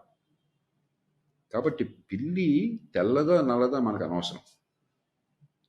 ఎవరైనా ఉత్పత్తి చేయగలిగినప్పుడు మనకు కావాల్సింది పిల్లి ఎలుకల్లో పడుతుందా లేదా, సమర్థంగా ఉత్పత్తి చేస్తుందా లేదా, అది కావాలి మనకి. అలాంటి రంగాలన్నీ కూడా ప్రభుత్వం జోక్యం ఉండకూడదు. ప్రభుత్వం చూడాల్సిన వాళ్ళకి పర్యావరణ కాలుష్యం లేకుండా చేయటం, వినియోగదారులకు అన్యాయం చేయకుండా చేయటం, అంతే. మిగతాదంతా ప్రజలు చూసుకుంటారు. ఏ షాప్కి వెళ్ళి ఏం కొనుక్కోవాలి, ప్రతి ఇంట్లో వాళ్ళకి అలవాటు ఉంటుంది. ఈ షాప్ అయితే బాగుంటుంది ఫలాంది, ఇక్కడైతే ఫలాంది కొంటాను, మన ఇష్టం అది.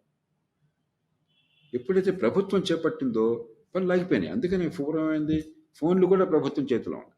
గవర్నమెంట్ పబ్లిక్ సెక్టర్ అని పేరు పెట్టి జీతాలు ఇచ్చుకుని ఫోన్లు అందకుండా ఉంటే, ఫోన్లు పనిచేయకుండా ఉంటే మనకేం లాభం? మనకు కావాల్సింది పబ్లిక్ సెక్టర్లో ఉంది, ప్రైవేట్ సెక్టర్లో ఉంది గొడవ, లేకపోతే ఫోన్ బాగా పనిచేస్తోంది, నాకు ఖర్చు లేకుండా అతి తక్కువ ఖర్చుతో ప్రపంచంలో ఎవరితో అయినా వెంటనే మాట్లాడగలుగుతున్నాను, ఇతరత్ర కూడా ఫోన్ ఉపయోగపడుతుంది, నాకు మెమరీ స్టోర్ దగ్గర నుంచి అన్ని దీనిలో ఉంటాయి. నాకు అది కావాలన్నా గవర్నమెంటే చేయాలా, పబ్లిక్ సెక్టర్ కావాలన్నా, నాకు కావాల్సింది దేనికోసం?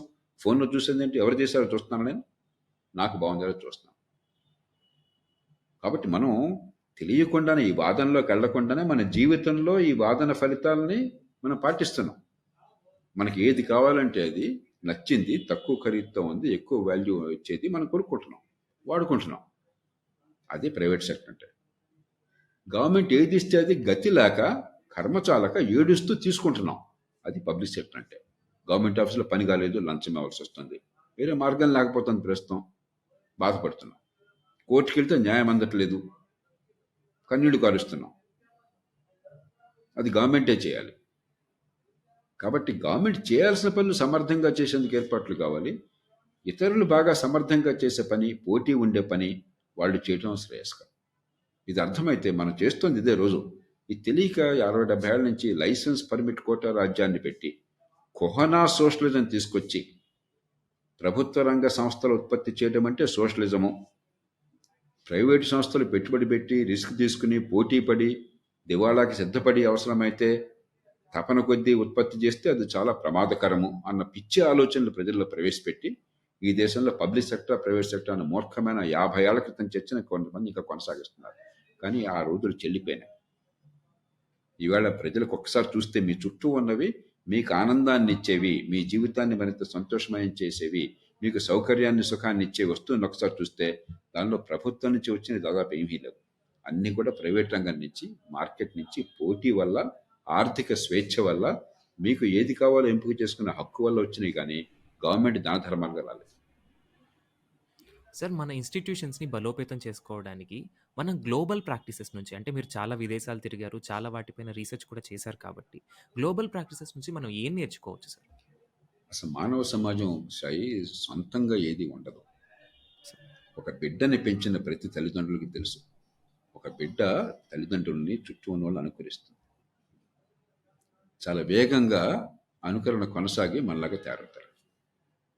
అలా కాకుండా మిగతా జంతువుల్లాగా మనం కూడా అయితే ఎన్ని తరాలు మారినా కూడా తలరాతలు మారాయి కాదు, అట్లాగే ఉండేవాళ్ళం. మన సమాజానికి ఇతరుల నుంచి నేర్చుకునే శక్తి అనేది మనకు మాత్రమే అబ్బినటువంటి గొప్ప అవకాశం. ఇంకా ఏ జాతికి ఏ జంతువుకి ఇది లేదు. కాబట్టి మనం ఏం చేసినా కూడా మనలాంటి సమస్యల నుంచి మిగతా వాళ్ళు ఎట్లా బయటపడాలి, అది అర్థం చేసుకుని మరింత బాగు చేసుకుందాం. మన అవసరాలకు అనుగుణంగా మలుచుకోవటము, మరింత బాగు చేయటం. ఉదాహరణకి రైట్ టు ఇన్ఫర్మేషన్ అనుకున్నాం, పాలనా సమాచారం. అది మనం కొత్తగా కనుక్కున్నది కాదు. అది చాలా దేశాల్లో గత 60-70 ఏళ్ళుగా ఈ ట్రాన్స్పరెన్సీ. అమెరికాలో ఫ్రీడమ్ ఆఫ్ ఇన్ఫర్మేషన్ యాక్ట్ అంటారు, ఇంకో దేశంలో రైట్ టు ఇన్ఫర్మేషన్ యాక్ట్ అంటారు, ఇంకో దేశంలో మరొక పేరు అంటారు. వాళ్ళు ఏం చేశారు, దాని సాధక బాధకాలు ఏమిటి, ఏది బాగుంది ఏది బాగోలేదు, దాన్ని చూసి మన పరిస్థితులకు అన్వయించుకుందాం. అట్లాగే సిటిజన్స్ చార్టర్ ఇందాక చెప్పాను, అది బ్రిటన్లో జాన్ మేజర్ ప్రభుత్వంలో. Executive agencies new public management అంటాం, అవి బ్రిటన్, ఆస్ట్రేలియా, న్యూజిలాండ్, తర్వాత కెనడా, చాలా దేశాలు దాన్ని పాటించినాయి. అలాగే అమెరికాలో మరికొన్ని పద్ధతులు ఉన్నాయి. ఫాల్స్ క్లెయిమ్స్ యాక్ట్ అని ఉన్న దేశంలో అవినీతి జరిగినట్టయితే, ప్రజలకు అన్యాయం జరిగినట్టయితే కాంట్రాక్ట్లో మరి దానిలో ఏ పౌరుడైనా కూడా కోర్టుకు వెళ్ళచ్చు. ఆ అవినీతిలో నష్టాన్ని రుజువు చేస్తే జరిగిన నష్టానికి 3 రెట్లు జరిమానా వేస్తారు. ఏ పౌరుడు ముందుకొచ్చాడో ఆ కేసు రుజువు చేయడానికి ఆయనకి ఆ పరిహారంలో 25-30% డబ్బులు ఒక ఇన్సెంటివ్గా వెళ్తాయి. దాంతో వేల మంది పోరాడుతున్నారు అవినీతికి వ్యతిరేకంగాను, ప్రభుత్వంలో దుర్వినియోగం వ్యతిరేకంగా, నష్టానికి వ్యతిరేకంగా. ఒక ఇన్నోవేషన్, మనం దాన్ని అటెంప్ట్ చేయొచ్చు. ఇట్లాగా రకరకాల పద్ధతులు మనకి ఎయిర్లైన్ టికెట్ల దగ్గర నుంచి, మెట్రో రైల్ దగ్గర నుంచి ఎన్నో పనులు ఇతర దేశాలు చూసి మనం నేర్చుకుంటున్నాం. ఊబర్ అనండి, ఓలా అనండి, మరొకటి అనండి, ఒక చోట అనేది బాగుంటే ఇంకో చోట మనం పంపిస్తున్నాం. అలాగే మీరు ఇంట్లో భోజనం కావాలంటే మీరు ఫోన్ కొట్టేస్తే, లేకపోతే మేము మెసేజ్ పెట్టేస్తే వచ్చేస్తానండి. ఇవన్నీ ఇతరుల నుంచి నేర్చుకున్నారు కదా, మనం ఇంకా డెవలప్ చేస్తున్నాం ఫర్దర్గా. అంచేత మనకు పనికొచ్చే రకంగా అడాప్ట్ చేసుకుంటాం, గుడ్డికి అనుకరించక్కర్లేదు. కానీ మానవ సమాజం ఎప్పుడు కూడా ఇతర సమాజాల నుంచి నేర్చుకుంటుంది నిరంతరం. అందుకని వేగంగా ఎదుగుతుంది. లేకపోతే ఎన్ని 100 అడుగులు గడిచినా కూడా స్తబ్దంగా ఉండిపోతాం, అన్నీ మనమే సొంతంగా చేయాలంటే. కాబట్టి మనం చేసే పనులు చాలా అవినీతి వ్యతిరేక పోరాటాల్లో కానీ మిగతా రంగాల్లో కానీ చాలా చాలా ఇతరుల నుంచి నేర్చుకున్నవి. అలాగే మన నుంచి వాళ్ళు నేర్చుకుంటున్నారు. ఇప్పుడు ఇండియాలో యూపీఐ వచ్చింది, ప్రపంచంలో ఎక్కడా లేదు అంత అద్భుతంగా నడిచేది. ప్రపంచం తబ్బులు పడుతుంది. నెలకి 1000 కోట్ల ట్రాన్సాక్షన్లు అవుతున్నాయి. 1000 కోట్ల ట్రాన్సాక్షన్లు అంటే 140 కోట్ల జనాభా ఉన్న దేశంలో అడల్ట్స్ ఎంతమంది ఉంటారు? ఒక 70-80 100 కోట్లు ఉంటారు. 100 కోట్ల మంది జనాభా అడల్ట్స్ ఉన్న దేశంలో నెలకి 10 సార్లు యావరేజ్న ఒక్కొక్క మనిషి ట్రాన్సాక్షన్లు చేస్తున్నాడు. నేను చేయట్లా, ఇంకొక ఆయన 20 చేస్తున్నాడు నెలకి. ఈ ప్రపంచాన్ని అద్భుతం చేశాం మనం. ఎవరు ప్రపంచంలో మన తర్వాత చాలా దూరంగా ఉన్నారు, చైనా కానీ అమెరికా కానీ మిగతా దేశాలు. అక్కడ మన ఇన్నోవేషన్ చూసి వాళ్ళు నేర్చుకుంటున్నారు. ఆధార్ కార్డు మనది చాలా గొప్ప ఇన్నోవేషన్. ఓటర్ ఐడెంటిటీ కార్డ్స్ మనం చాలా బాగా చేసాం ఇతరుల కంటే. అలాగే ఇతర దేశాల నుంచి మనం నేర్చుకుంటున్నాం కొన్ని. ఇది తెలివి కానీ కొత్త పుంతలు తొక్కటం కానీ ఎవరి సొత్తు కాదు. ప్రతి ఒక్క దేశం ఇంకో దేశం నుంచి, ప్రతి సమాజం ఇంకో సమాజానికి నుంచి, ప్రతి మనిషి ఇంకో మనిషి నుంచి నేర్చుకుంటారు. మనం కొన్ని లోకానికి ఇస్తున్నాం, కొన్ని లోకం నుంచి నేర్చుకుంటున్నాం. సార్, ఇప్పుడు వాల్యూస్ వర్సెస్ ఇన్‌స్టిట్యూషన్స్ నుంచి వాల్యూస్‌తో కూడిన ఇన్‌స్టిట్యూషన్స్ బలోపేతం అవ్వడానికి ఒక కామన్ మ్యాన్, ఒక సిటిజన్ ఏం చేయాలి అనేది క్లుప్తంగా చెప్తే ఈ సెషన్ ముగించేద్దాం సార్. ఒకటి, ఆ సంస్థల్ని సరిగ్గా ఏర్పాటు చేయాలి.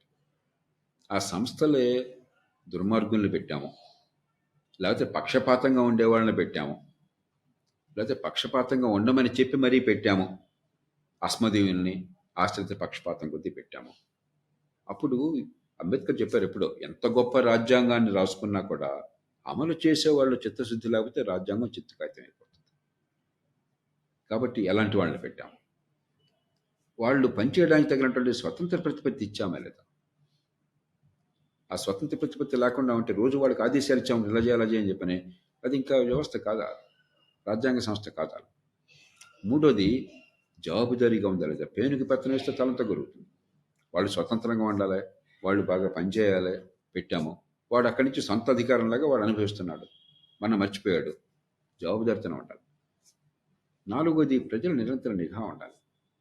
పత్రికలు కావచ్చు, ప్రజలు కావచ్చు, పార్టీలు కావచ్చు, పౌర సమాజ సంస్థలు కావచ్చు, ఏం చేస్తున్నారు నిజాయితీగా నిష్పాక్షికంగా అంచనా వేసి బాగుంటే బాగుందని చెప్పాలి, బాగులేకపోతే ఎక్కడ బాగులేదు, ఎందుకు బాగులేదో చెప్పాలి, మార్పు ఎలా తేవాలో చెప్పాలి. అప్పుడేమవుతుంది, ఈ సంస్థలన్నీ కూడా చాలా జాగ్రత్తగా ఉంటాయి.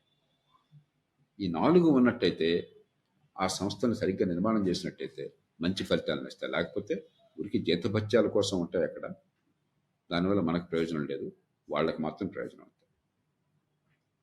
సార్, ఇవాళ మీ విలువైన ఆలోచనలు మాతో పంచుకున్నందుకు ధన్యవాదాలు సార్. వచ్చే ఎపిసోడ్‌లో మళ్ళీ కలుద్దాం. Thank you. నమస్కారం సార్. Thank you.